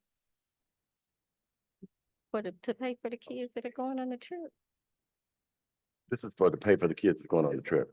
This is to pay. For the kids amended that are motion that going on the trustee Gavin made. So, Trustee Gavin made I'm asking, is this the amended thing that's on the floor? Is it for the people that's going, paying for the people that going on the trip? Sir, you just read the Secretary motion. Triplett, it is for staff You report don't need to tell me T3. what I'm reading. I'm gonna ask that no one speak unless I give you the floor. It's for staff report T3. And trustee Gavin's amendment to the staff report was that we pay for the students who have already registered. That's what this particular vote is for. And so I support this, so I'll say yes. Have you The called motion everyone? failed. It failed. Okay. So at this particular time, we're back at staff report T3 as it stood, unless Vice President Bowens wants to offer his amendment. The original motion you attempted, Can we, or are you making a motion for staff report T3 as it is, or? I'm asking for the board, is there a motion to be made regarding staff report T3? I would like to make Yes, a motion for staff report T3 to be tabled until tomorrow with the information provided second, and the questions answered. All right, so there's no discussion for a motion to table. So Treasurer Creighton has asked that we table until tomorrow, so I think she's proposing a special meeting. So it was made by Treasurer Creighton and supported by Trustee Bowens, and this is for tabling T3. Secretary Triplett, can you call the vote? President Robinson, No. Vice President Bowens, yes. Secretary Triplett, no. Treasurer Creighton, Yes. Trustee Rocket Martin, No. Trustee Gavin, No. motion failed. All right, is there any additional staff report? Does anyone have a motion to accept it as it stands? Make a motion to accept T3 as it stands so that these students can go on this field trip without any further delay. Is there a that's in a second or week. support? I second. The motion has been made by Trustee Gavin and supported by Trustee Rocket Martin. Secretary Triplett, can you call the vote? Do we get questions? Oh, questions, comments, concerns, anybody? I still have a question about who's paying for our board member and other employees and students that are going. So I just want these things on the record, so when people go on their, rants and start filing complaints and all of that, I just want it to be noted and videoed that I had several questions. I'm in full support of students going. I want the students to go. I want it to be at no cost. As a treasurer, I look at the books daily, weekly on what money we have. I'm really disappointed. We've not heard from our superintendent. We've not heard from our student services coordinator. I'm just really disappointed that we have, if you look at the records for the last 4 years that I've been on the board, this has been a conversation every single year, student end of the year field trips.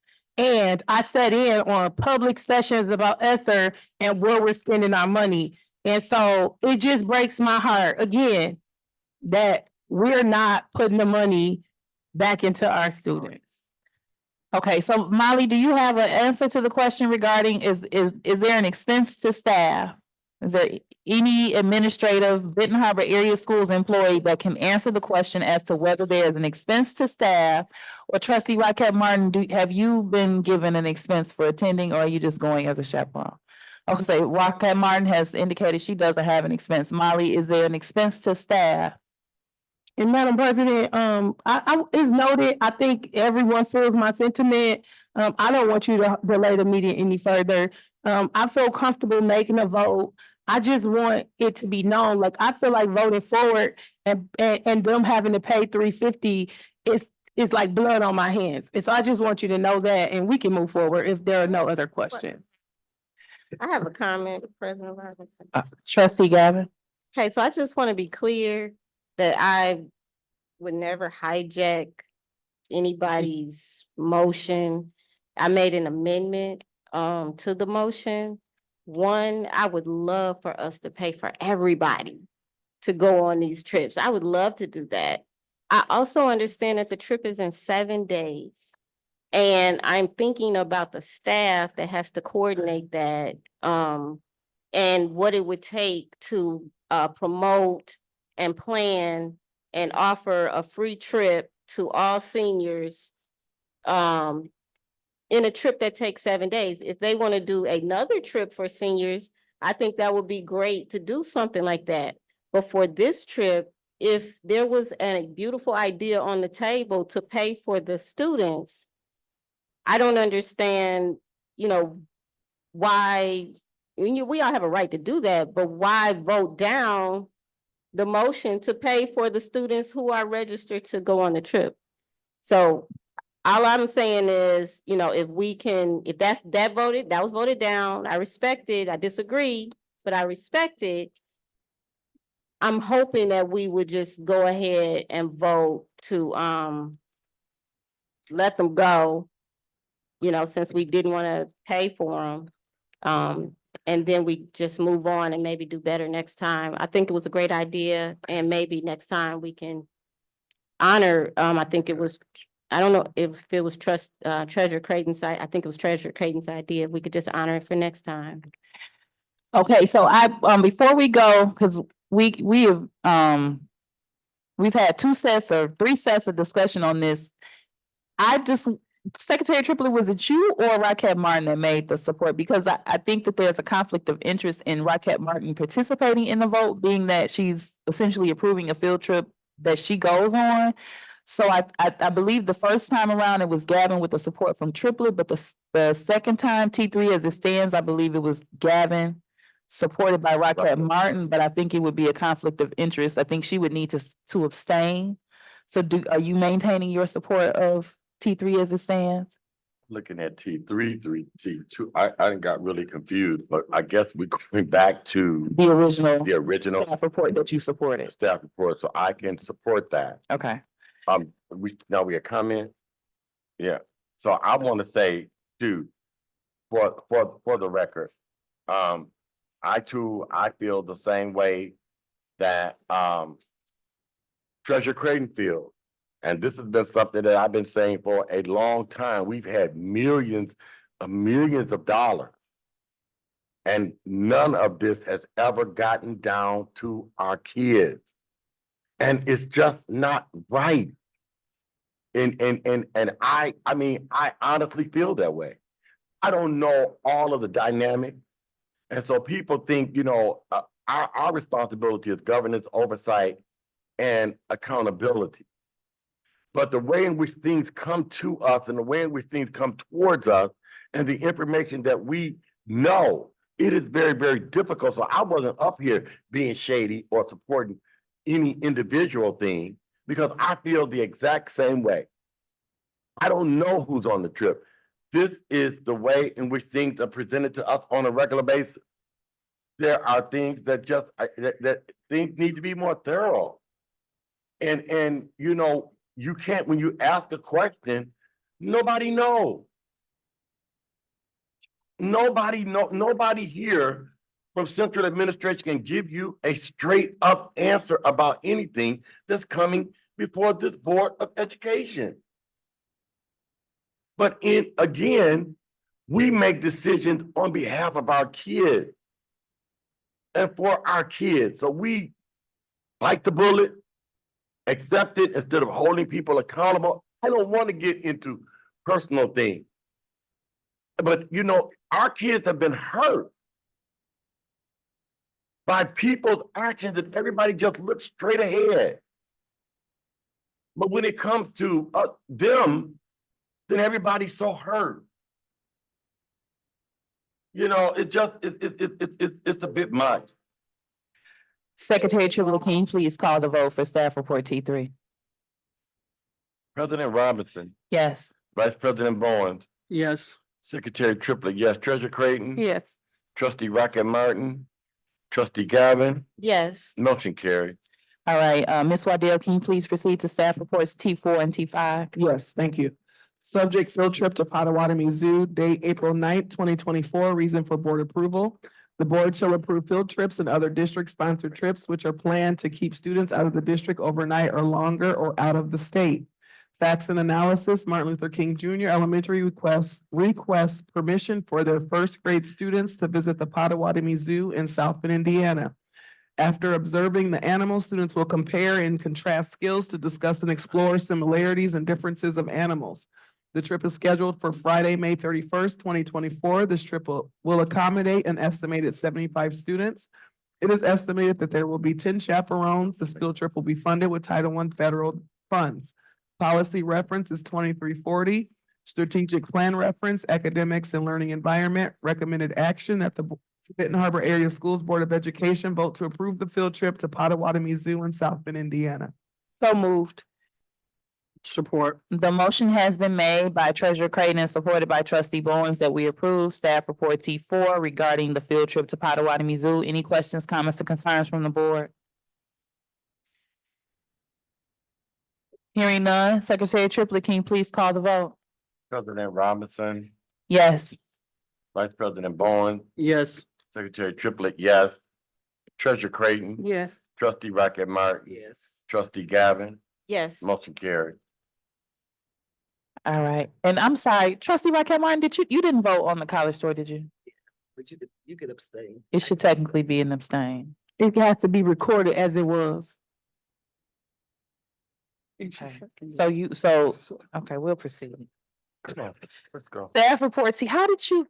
She even seconded, so. Okay, staff report T5. Subject is field trip to Shedd Aquarium and Field Museum in Chicago, Illinois. Date, April 9th, 2024. Reason for board approval. The board shall approve field trips and other district-sponsored trips which are planned to keep students out of the district overnight or longer or out of the state. Facts and analysis, Martin Luther King Jr. Elementary is requesting permission to take their second grade students to the Shedd Aquarium in Chicago, Illinois, and their third grade students to the Field Museum in Chicago, Illinois. Students will make observations, gather information, and build upon comparing and contrasting skills when discussing the diversity of habitats. The trip is scheduled for Friday, May 31st, 2024. The trip will accommodate an estimated 130 students. It is estimated that there will be 24 chaperones. This field trip will be funded with Title I federal funds. Policy reference is 2340. Strategic plan, academics and learning environment. Recommended action that the Benton Harbor Area Schools Board of Education vote to approve the field trip to the Shedd Aquarium and Field Museum in Chicago, Illinois, as presented. Is there a motion to approve staff report T5? So moved. Is there a second or support? The motion has been made by Trustee Gavin and supported by Trustee Rocket Martin. Questions, comments, and concerns regarding staff report T5? A quick comment. You have the I floor. just wanted to be noted to the public in the audience that these field trips are not overnight and students are not paying. Students won't be discriminated against. All students will be able to attend if they meet the requirements of the academics and PBIS. And really excited about the continuous support of these kinds of things. Forms, everything filled out and completed. Any additional comments from the board? Hearing none, Secretary. President Oh, Robinson, Trustee Gavin. I'm just trying to get clarity on the discrimination. Did something happen that we don't know about? I'm hearing like the students being discriminated against. Is there, like, what does that mean? Can we call for the vote? So it's just a comment that, and there's no basis? Madam President, 'Cause I people make don't comments want all to day. I support would like to anybody call being for the vote. discriminated against, but I don't understand what the comment is referencing. So being that the person that made the comment does not have any additional comments at this time regarding that, I'm gonna ask that Secretary Triplett call the vote. Okay, thank you. You're welcome. President Robinson, Yes. Vice President Bowen, Yes. Secretary Triplett, yes. Treasurer Creighton, Yes. Trustee Rocket Martin, Yes. Trustee Doyle. Oh, y'all forget, Trustee Gavin. Yes. Motion carried. Y'all got my post secretary all shook. I'm about to have a panic attack. Okay. Next on the agenda. HR, Thank you, Chief Waddell, for your presentation, and your staff reports this evening. Next on the agenda, we are at Human Resources Staff Separation Staff Report H1. Mr. McDermott. Good evening, everyone. Staff report H1, reasons for board consideration, a list of employees whose employment relationship with the district is or will be separated is submitted to the board each month. Facts and analysis, it is recommended that the Board of Education votes to accept the separation of employment of the following staff. Policy reference 3140 and 4140, resignation of professional and support staff. Strategic plan goal reference, personnel leadership. Benton Harbor Area Schools will recruit, hire, develop, and retain the best staff to improve student outcomes. Separation of employment, Ms. Anna Weber, from the position of instructional facilitator, effective date 3/21/2024. Ms. Christy Dahmers, position of teacher, history, from effective date, 4/9/2024. Recommended action that the Benton Harbor Area Schools Board of Education votes to accept the separation of employment of the aforementioned staff. Oh, sorry. That's the end of H1. You're finished? Yes. Is there a motion to approve staff report H1? I put a motion on the floor to approve staff report H1. Is there a second or support? The motion has been made by trustee Bowens and supported by trustee Rocket Martin. Any questions, comments, or concerns regarding staff report H1? Trustee Gavin. Thank you. I have a question about the history teacher position. The document says the date of hire is June 21st, 2022. First question. The title is history teacher. Was that person a history teacher on June 21st, 2022? That's the first question. Dr. Buss or Mr. McDermott, you can respond. And what was her position at that time? On 6/21/22, she was hired as grant coordinator.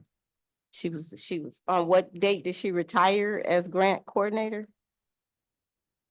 The effective date of the grant coordinator was, if you could look in, Skyward, please.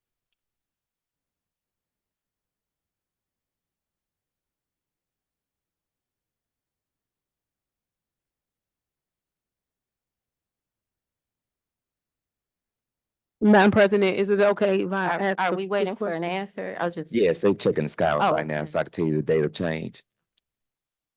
What was your question, Craig? My apologies for my oversight. I was looking at the old staff report. I did not see the consent staff report H1. It's not on the other one. There was an amendment in the new packet and I did not see it. I was just wondering if it's possible that we could separate the two. I have no objections. Are we, We're still in your question. They're just trying to find responses. If you had additional questions, you can proceed with them while they're looking up your answer. I think they're trying to check. We had I was President Robinson. confused because I thought we were, okay. So, He has the response. He has your Okay. So the answer. date is January 22nd, 2024. you said January 22nd, 2024. So this person was a grant coordinator from June 21st, 2022 to January 2nd, 2024. That's correct. Okay, so that information is not accurate on the sheet. And what was the status then at that time? What's the status there? It's Point of safety, I don't know the point, Point of but safety. my question is, are we able to talk about personnel issues at the table? No. If not, I'm wondering, do we need a closed session? What needs to happen? As a member of the HR committee, I'm not comfortable with us talking about personnel issues at the table. So if I'm wrong, So then I'm you can being- correct me. I'm being, You're one, I'm right. being interrupted. Two, But I if asked for the there was president. an issue, then we had since January to have a closed session. So I'm gonna ask that the board pause for a second. And nobody was worried about But- safety then. A close, I don't believe that this particular conversation applies to a closed session, even though it's a personnel matter. I believe that the person would have to personally request a closed session in order for us to go into it. However, Treasurer Creighton's comment to be careful about discussing personnel matters to a certain extent at the table is valid. And I think that answers the question, but trustee Gavin, you were asking something in response to that? And I'm not sure if that was a statement or a question to me. I'm hoping that the clock stopped when I got interrupted. Can you pull out Robert's I didn't rules? talk that long. Okay, so I am, There was a point of safety. I'm I'm not gonna- putting that in Robert's rule. I think that was like a point That of was a order, but she later was point. trying to make a comment regarding whether that was something that we were getting into murky waters. I'm gonna pause for a second. If we could put some time back on here for Gavin, I'm gonna read the Board of Education norms for Benton Harbor area schools. They are, we will treat each other with respect. We will listen to learn. We will refrain from side conversations. We will use our time wisely, starting and ending our meetings on time. We will challenge ideas, not people. We will ask questions when in doubt, which we're doing a great job of. There will be no surprises at the board table, and we will practice the 7 norms of collaboration. Those are pausing, paraphrasing, posing questions, putting ideas on the table, providing data, paying attention to self and others, and presuming positive intentions. Trustee Gavin, you have the floor. Thank you so much. I was doing all of that. My question was in relation to this resignation document. If her role was grant coordinator and the document says that her date of hire was June 21st, 2022, it's a little misleading. And then it has this position as a history teacher. Did she accept that position? Madam President, Did she accept that position? What date did she accept that position? Vice President Bowen, so Dr. Butts, you all are trying to say Everybody something to interrupt me. Her question, she don't want to be interrupted. okay. Yes, Madam President. As far as the date, we can provide the date of the change, The date she accepted the position. but I cannot go into specifics of the personnel. I can just do the date change. Okay, so can we speak to her position as a grant coordinator? Is that role one that writes grants or makes sure that we are keeping track of our grants funding? That role, is part of that role is making sure that the Title I funds are distributed equitably throughout the school district. That role, has been diligently put into the finance office and it's being overseen by the finance office, our CFO and our grant accountant. And that's the role that was on the document for elimination. That was one of the ones that was in consideration, but has not come to the board table as of yet due to further discussions in the committee. Thank you. Okay, so there was, Treasurer Creighton was requesting to separate H1 and H2, if I'm not mistaken. Treasurer Creighton, is that something you still had an interest in doing and not making this a consent? Yes, what, do I need to make a motion to, or? I'm confused. Sorry. Who made the original motion to approve H1? I did, and it was seconded by trustee Raquel. We can go ahead and. Are you amend- wanting to amend your motion? Yes, amend it to have them separated. So you're wanting to amend and your H1 is for, I'm assuming, you just want to split them up. Yeah, one for resignation, one for layoff. Okay, trustee Rocket Martinez, are you able to support the amended motion? Okay. Continue. What would the, He's just splitting the two.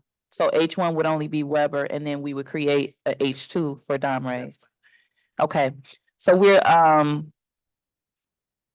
we've gone through discussion. If there's no other questions right now, this particular vote is for H1, which is for Anna Weber. Secretary Triplett, can you call the vote? President Robinson, Yes. Vice President Bowen, Yes. Secretary Triplett, yes. Treasurer Clayton, Yes. Trustee Rocket Martin, Trustee Gavin, Yes. motion carries. All right, now we're at staff report H2. We kind of did conversation for both of them combined. So at this particular time, I'll ask, is there a motion to approve staff report H2? I make a motion that we table staff report H2. Is there a second or support? Support. Support. All right, so the motion was made by Treasurer Creighton and supported by Trustee Gavin. Okay. I wish I could make motions, but I can't. That was my motion, but I can't make it. I'm All a right. mind reader. Thank you so much. Okay, Secretary Triplett, can you please call the vote for staff report H2? And this is, as a reminder, we are voting to table staff report H2. President Robinson. Yes. Vice President Bowen, Yes. Secretary Triplett, yes. Treasurer Clayton, Yes. Trustee Rocket Martin, yes. Trustee Gavin, Yes. motion carried, Madam President. All right, what I'm gonna ask Dr. Buss in the meantime, I know that you've touched base with HR, but to be completely honest, I wasn't comfortable taking the vote at this particular time. So if you could make rounds with your board, whether you want to do that as individual calls or sets of two, however, just to make sure that people have any questions they have regarding staff report H2. And then that way we can ensure everyone's concerns are addressed. Madam President, Yes, Treasurer Creighton. I guess I should have said this during my motion, but I would like a legal opinion on it. Okay, so Dr. Buss, if you could also get a written opinion of council. Trustee Gavin? It was very similar to what Treasurer Creighton is saying, would be helpful for us to have closed session. If we can't talk about it, we need to talk about it. So if we can have some space to talk about this and figure out how to rectify it. So if there is a written opinion of council specifically towards this issue, then that's a reason that we would have to enter closed session to review. Thank you. All right, so we're gonna proceed. Thank you, Mr. McDermott, for your presentation this evening. We're gonna move right along to staff report SS1. I'm gonna try my best to make it all the way through this evening. However, my family is sitting outside, sitting somewhere waiting on me. But I'm gonna try to see if we can get through. So, Madam President, I got a quick question. yes. Is that okay? Did you guys go through staff report SS1 last week? Yes. At this time, I would like to make a motion to approve staff report SS1. Is there a second or support? Support. Chief Corson, are you, she approved your motion without you reading it. You have no objections to that, I correct? have no objections to that. Okay, so the motion was made by Creighton and supported, was it by Bowens? Yes. Okay. Any additional questions, comments, or concerns regarding staff report SSS1? President Robinson. Okay, so we'll go Gavin and then Triplett. Okay. So the question that I asked at the work session, or I believe I asked, was what's the cost breakdown? I'm thinking it's somewhere near $600,000 for floors. And so what is the, I understand that you said, Mr. Corson, that the floors at Fairplain Middle are damaged. But I really wasn't clear, is there damage? You know, are the floors at Ben Harbor High School old or are they damaged? And what is the cost for those floors? Are they damaged is the first question. So the answer to your first question is that sorry, the question was, are the floors damaged at the high school Yes, or are they just old? right. So the answer to that is yes to both of those. There are patches throughout the years that have been put in place to bring our floor up into a usable stance. The southwest corner, particularly near the locker rooms, had been repaired twice to my knowledge. In addition, the floor itself is very old and it is not able to have further resurfacing. Thank you. And what's the cost? For each floor? The combined cost is $651,358. The individual cost per floor.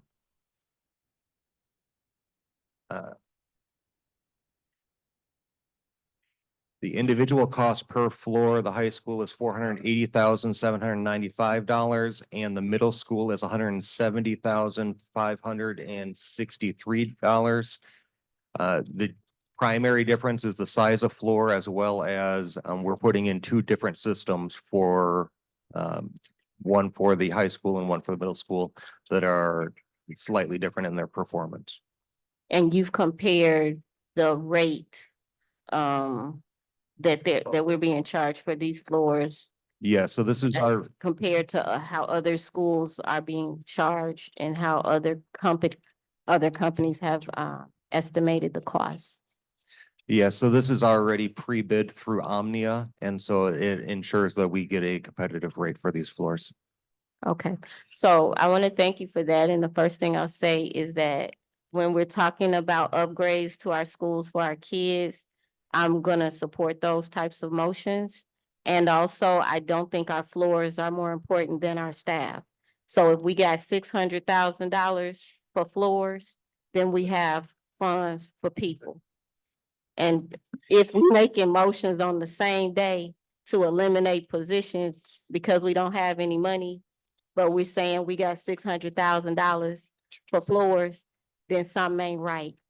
And I meant to use the verb in that way. I know how to conjugate them, but something ain't right.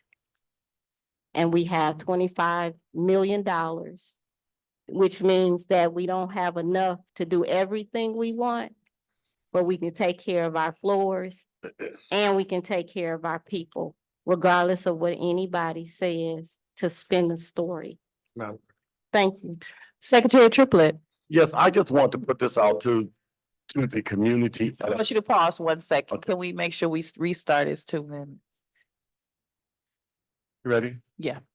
Okay, I just want to put this out to the community where a fifth grader can understand it. Because it's very, very important that we all understand that there are different sources of funding. So this comes under our sinking fund. So I don't want you all to just think that we're just spending this money. Our sinking funds deal with the repairs and replacement of our buildings and our facilities.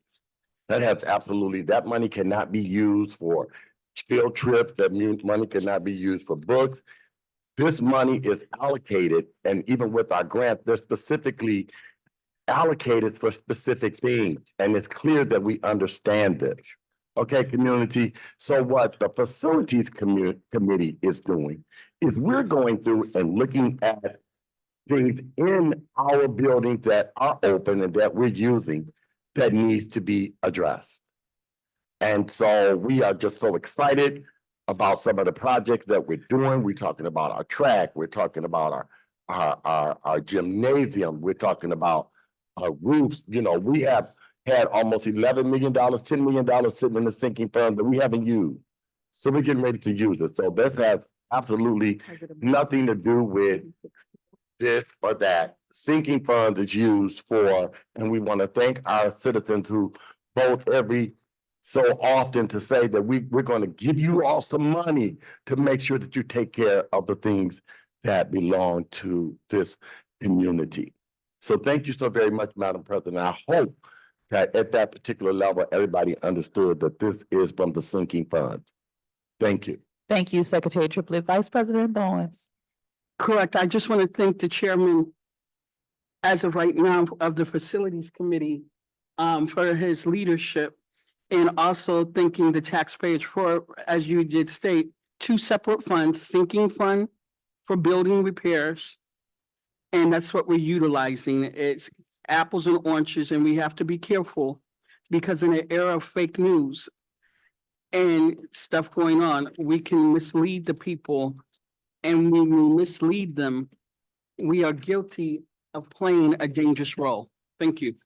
Thank you. I would also just like to add that making improvements to your facilities that you are utilizing for your district also is a way to increase the retention of not only your employees and your staff, but your students as well. So as stated, the Facilities Committee has, I'm glad to be a part of the Facilities Committee again, and we've had some good conversations, but hard conversations regarding where to best put our funds as it relates to district improvement. So at this particular time, I'd ask Secretary Triplett, can you please call the vote for staff report SSS1 concerning the Target Sports Gymnasium floor for Benton Harbor High School and Fair Plain Middle School?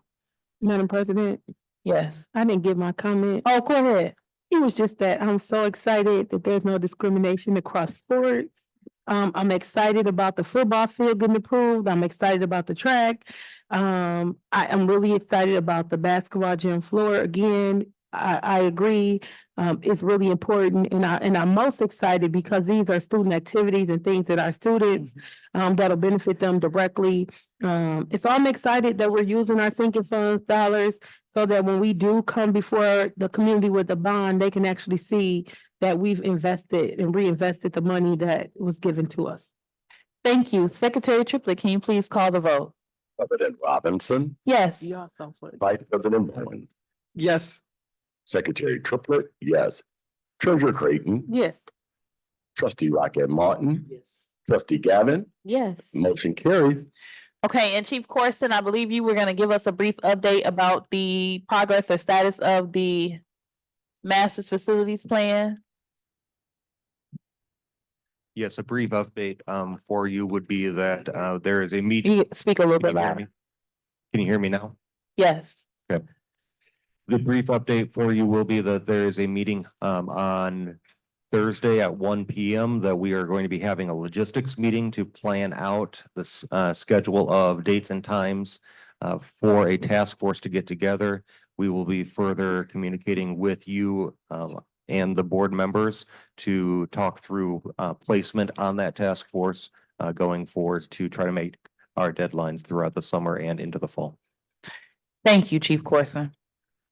All right, at this particular time, Madam Dr. President, Buds. thank you. And we are expected to be on time by your deadline. By our deadlines, not By mine. our deadline, but you're holding me to it and I know I'm stepping to the pushing it. plate. Yes. That's And I don't mean to push beyond what's feasible, but when the board took the vote, part of what we voted on was the timeline. And I know timelines are flexible, but my concern has been a whole quarter has passed and we haven't met any benchmarks. So I just want to make sure that we don't belabor this any more than historically we've done. So I appreciate you all for your efforts and for making that deadline feasible. Thank you so much, Chief Corson. Next, we have Chief Vincent with our monthly financial report. And I'm gonna step out for a quick sec. I would like to make a motion that we approve staff report F1. Is there a second or support? Support. The motion has been made by Treasurer Creighton and supported by Vice President Secretary Triplett. Any questions, comments, or concerns regarding staff report F1? Trustee Gavin. Thank you. Okay, I noticed in the report that there is no allotment in the original budget for a grant writer procurement. And I'm just wondering, like, what is that role? I mean, off top, I would think that's somebody who would write grants, but I might be wrong. So I just want to make sure I'm not wrong. Is that role for a grant writer? What page? She's looking at the detailed summary budget. I think it's on page 5. That's correct. We have a budget that we went through. We have a rebudget that didn't make a resolution that we talked about in the finance committee that isn't here yet to do the rebudget. So this was an area where I will admittedly was an oversight on my mistake that a portion of somebody's time, a grant writer, was charged to this function code. So as part of our budget that will be presented next month, there'll be an amount allocated there. I'm sorry. The air conditioner is on, but I don't want to turn off the last one. I didn't hear you as well as I would have liked to. You said, Yes, could you say it a little louder? And I'm not trying to be facetious. I really can't hear that well over here. You're fine. It is a grant coordinator position that was in that budgeting code. During the original budgeting process, there was an oversight and there was no money allocated there. During our rebudget that we presented in the finance committee that will be presented at the board next month, there was an amount that will be budgeted for there. That was a mistake that was made on our part, and during rebudgets of where we fixed those. Okay, so just for clarity, there was no money allotted for a grant writer. And then 76,000 went somewhere. Where did it go to? For clarity, what I'm saying is 76,000 paid for a position. When we put together the budget, there was an oversight and there was a mistake. So that is for a person that was in a role until January 22nd that we had spoke about earlier in the meeting. And during the rebudget, you will see that there will be an amount allocated to there. So when you rebudget, you are gonna set aside money for this position that might be eliminated? We'll have to rebudget for expenses that have occurred. So yes, there will So be. you have to create a position. Can We're I- just trying. Can I respond? No, I'm not creating a position. It's a position that has been created. There was an error when we put together the budget that was approved, where this amount was left off of this function code. We will go back, as we have in years past, to right sides of function codes. And that you'll see that at a board level approval, that you will approve a resolution that has that in there. This level of detail you're looking at is what I prefer to present in transparency and based on feedback from the finance committee. The resolution that the board actually approved is in groupings together. So we approved in function code 230, it's 230 to 239. We had approved $690,000 for that grouping of function codes. If you go one layer lower, there was an amount left out for the initial budget. I will defer to Treasurer Creighton. Thank you so much. So if you look at the top of the chart, it's from July 1, 2023 to February 29, 2024. As stated, from what was stated from the CFO, it sounds like this was an error. Keeping in mind, we're approving past purchases and details. This is something that our committee requested, just in an effort to be transparent and to break things down so that people can understand it. This past, budget or version, we're not making future impact with this. This is all present, what's already been paid. This is just acknowledging the percentage of actual budget to date that we've already covered. So when budget amendments are made, the changes will be made to reflect that. So as the board take action, Molly's role is to go back and rebudget for the things that we take action on. So let's say that a trip wasn't in the budget and we actually make a motion to approve the trip at the table, then she would go back and rework it to reflect that. But what's stated right here is not creating or eliminating the position. It's just acknowledging that these expenses have been paid through February 29th, 2024. I get that. Thank you for that I know that this is not creating or eliminating the position. I'm just saying it's related to the eliminated position. And it was an empty space there and I was trying to get some clarity around that. And I've been told that we don't have a grant writer. We have a grant coordinator and all these other names, but in the finance report, it says grant writer. And my understanding of a grant writer is a person who writes grants that brings money into the district. So I was trying to understand why we would be eliminating that position. My other question was, we have $132,300 budgeted for adult education.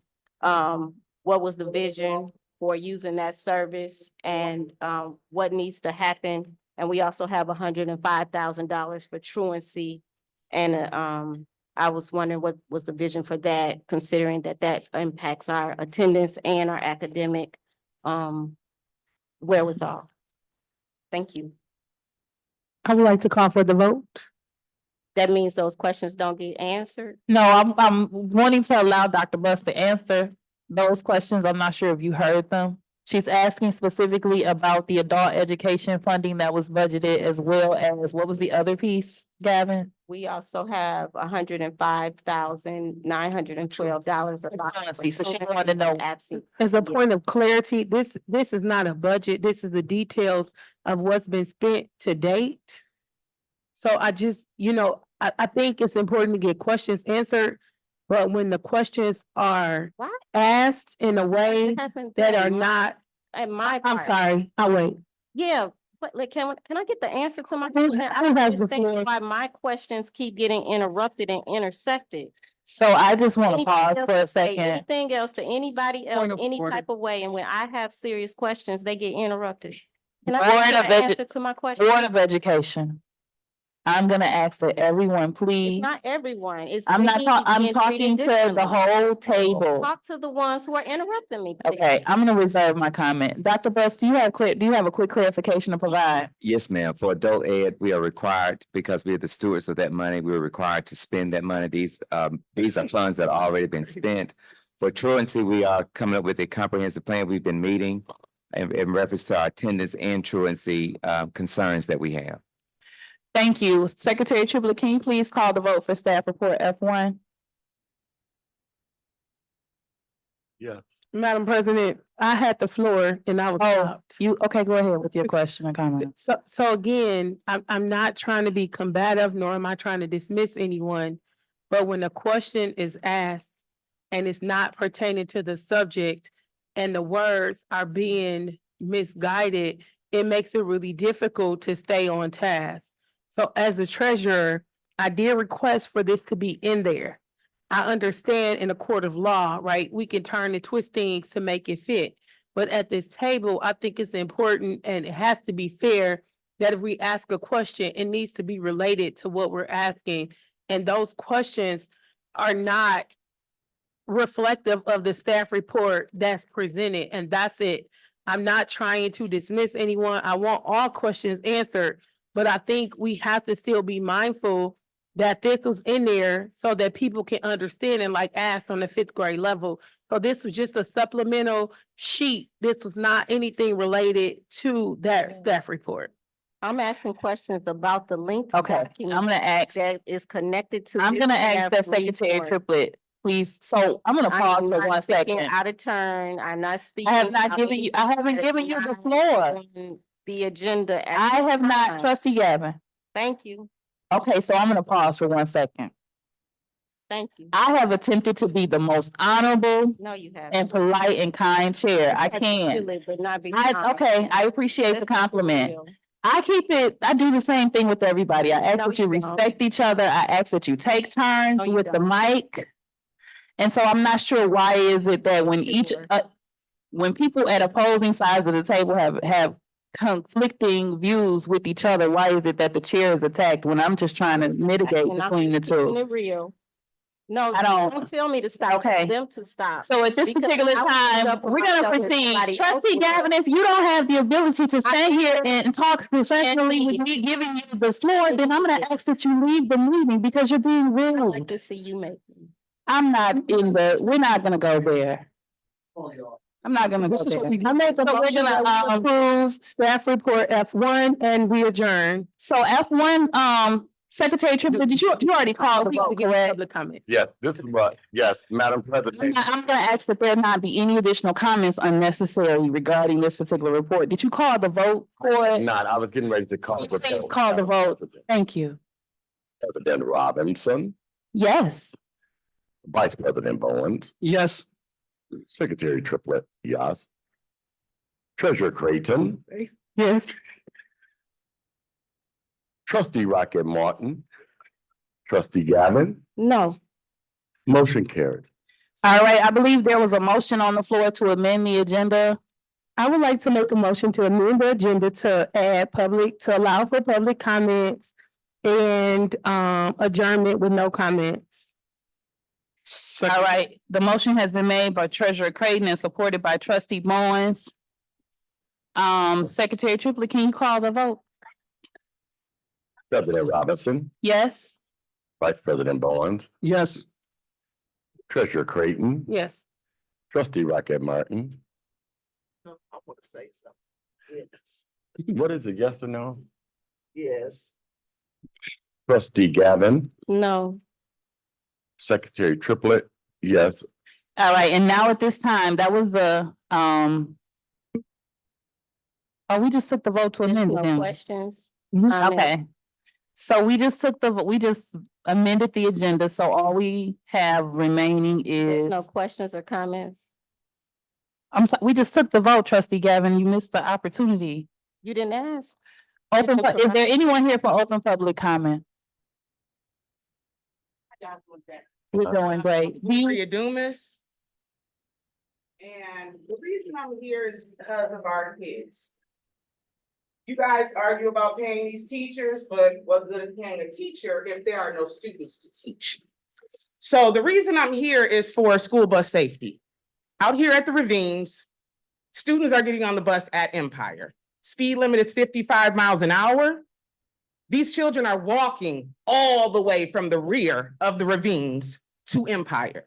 2 minutes to pick these kids up at the office. Drivers sit on their butts to make a living. They shouldn't be that lazy to where they can't drive to a safer location to pick up our students.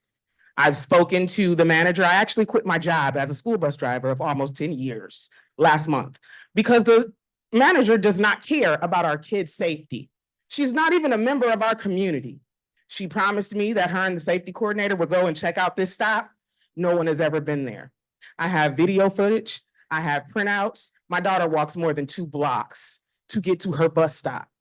That's a no-no. It's in writing, copyright 2004 on the Benton Harbor Area Schools website, that if a student has to walk more than 2 blocks from their home to go to the bus stop, it has to be changed. No one is trying to recognize it. Now, Miss Aretha, the routing coordinator, agrees with me. But because she can't step over her boss's head, there's nothing she can do. So I figure I'd come here and speak to the superintendent, speak to Mr. Carson, who is student support, and speak to Ms. Waddell, who is academic support. My daughter was missing 2 extra hours of sleep because she had to get up at 5 in the morning to go to work with me just to get on the bus. She's falling asleep in class, but no one seems to care about any of that. I got harassment paperwork for going to my boss as a parent, speaking in regards to my daughter's bus stop. I want safety for every single kid in this district. If the bus can't get these kids to school safely, what kids are you going to be able to teach? These kids keep getting run over, crossing over these major intersections, like over here on Napier for Fairplain Middle. Student was killed a few years ago crossing the street.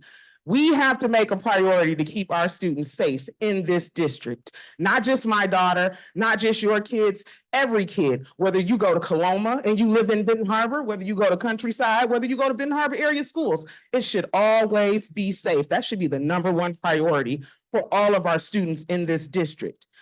I've gone to several places and everybody keeps turning me away. Everyone sent me here to talk to the board. I'm praying you guys could do something. There's another bus stop, Overflow Church.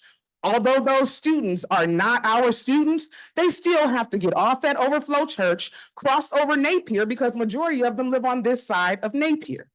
That's dangerous. People are running our red lights on these buses at a significant rate to where you can't even, you're waiting hours just for a police officer to come and take your report when someone runs your reds. I've had so many small children who have to cross a major intersection like Pipestone, almost be run down by other vehicles passing by because you can't see the brightest thing on the road. And that's always the excuse. Oh, I didn't see it. It's the brightest thing on the road. So I need a little bit of help in making these bus stops safer for our kids. What's your name again? So I can- Gloria Dumas, last name is Gumas. I've also talked to the principal over at ACA, and he and Miss Bonnie seem to be buddy, bestie, so he's not even trying to make this situation better either.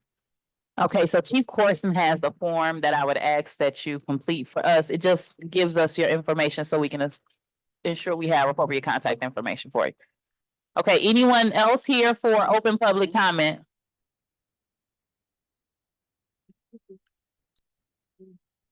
Good evening, everyone.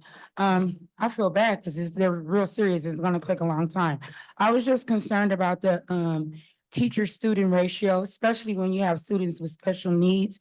And someone once told me, if you want to be blessed, do what blessed people do. If we look around at the other school districts and see why they're achieving, let's pay attention to the student-teacher ratio. I want to go on record too to say that I have the best principal at Ben Harbor Area School District. Thank you so much. So I don't want people to feel like I'm attacking my administration and she's doing an awesome job. So that's why I'm here, because I'm like, I need to give my principal some help, okay? So my other thing was the truancies. I'm glad that came up as well.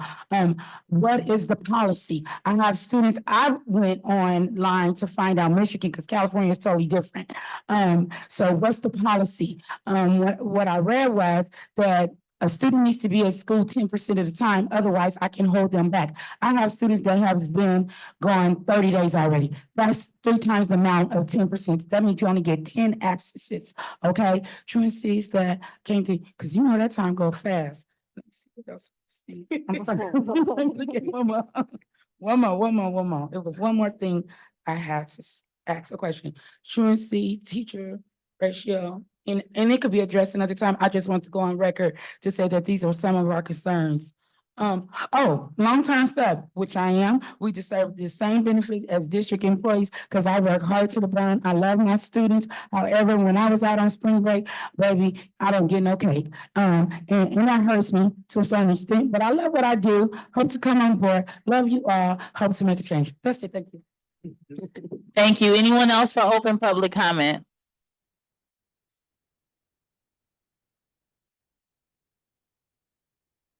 Faith comment is on her face. Good evening.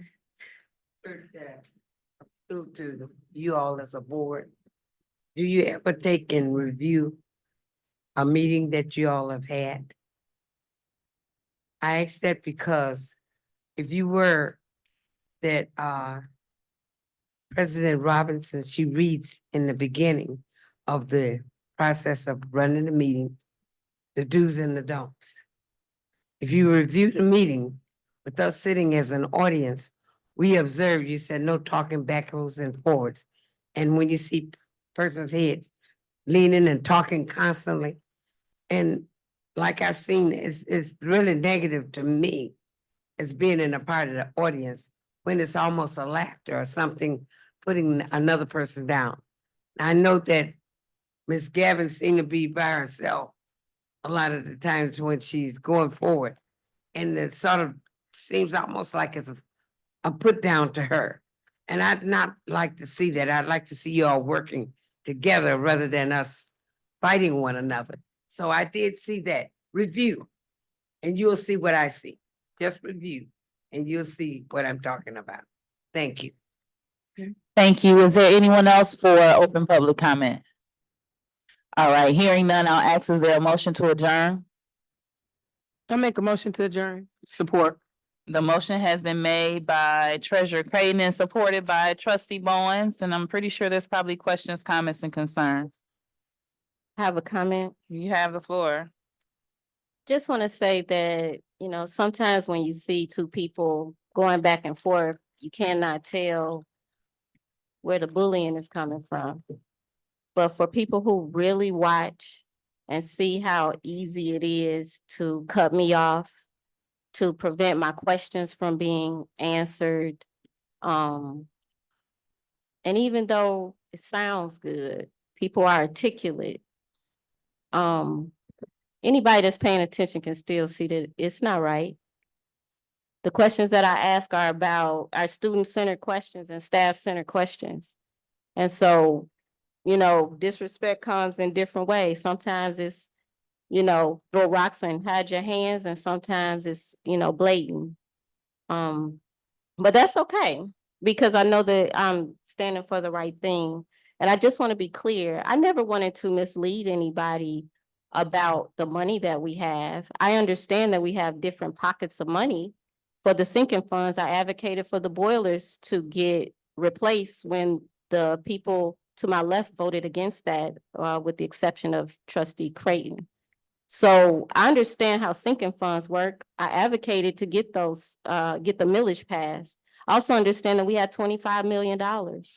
And so, and I also understand that sometimes people resign, sometimes people get fired, and sometimes people get pushed out. And I have a problem with the pushing out of people. And so I think that we need to make sure we're treating staff better.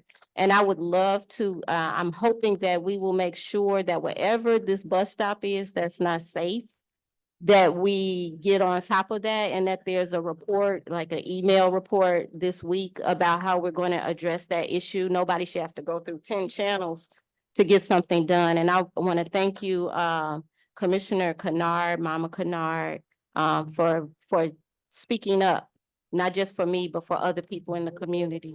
Thank you. Secretary Triplett. Madam President, first of all, I'd like to just take this opportunity to say that I, you know, being on this board, I know that the majority of us are here for the right reasons. We have jobs, families, all of these different types of things. We come here for the right reason. I think you know, it goes both ways. To whom much is given, much is required. You know, and you need, you know, people need to learn how to respect people as well. You know, the disrespect and people just feeling so comfortable in it.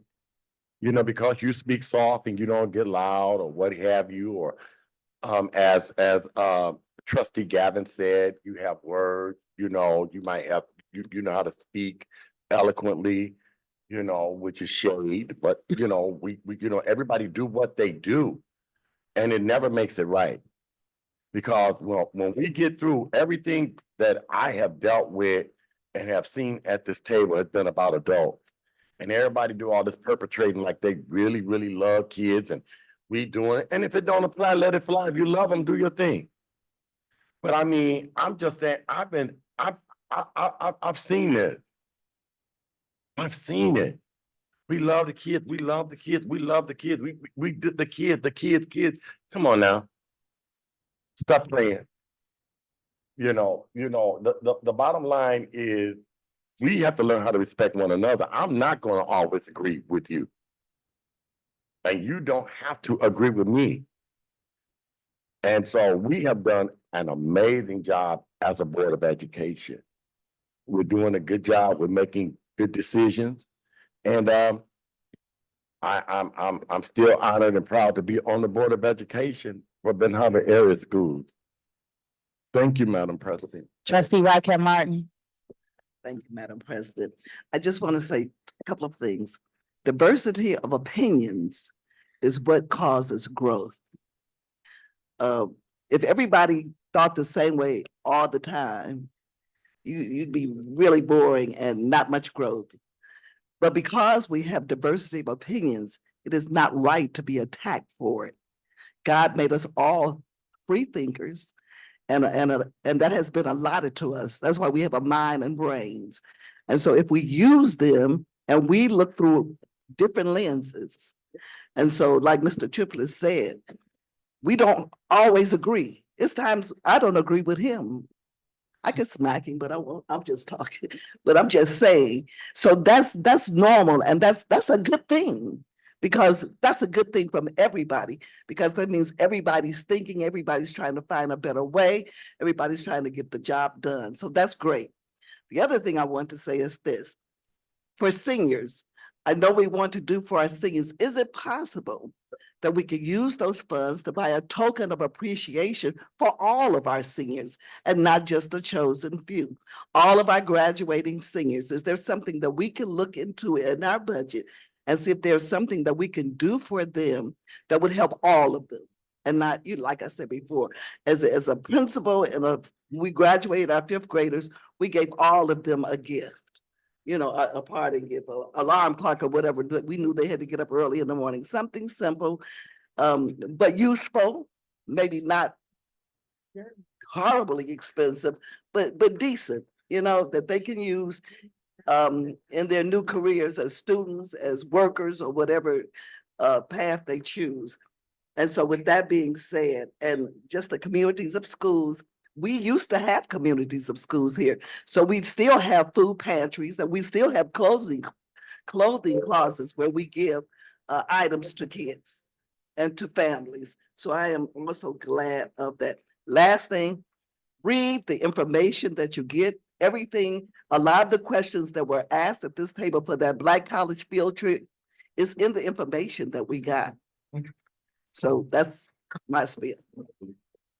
Madam President, is this? This is just adjournment. This is adjournment. Vote. Okay. I would just like to say that I am thankful that I respect the higher power. And it does not matter how much you all attempt to push my buttons or try to get me to pop off at this board table, I will not do it. I will continue to be neutral and caught in the middle of your individual battles and try my best to chair. But I am not gonna let you all push me to be disrespectful. You'll just be sitting down there being disrespectful by yourself. Secretary Triplett, call the vote. President Robinson, Yes. Vice President Bowen, Yes. Secretary Triplett, yes. Treasurer Creighton, Yeah. Trustee Rocket Martin, Yes. Trustee Gavin, she's gone. 1, 2, 3, 4. I didn't even know. 1, 2, 4. Okay. Motion carried. So this meeting is officially adjourned at 8:45 p.m.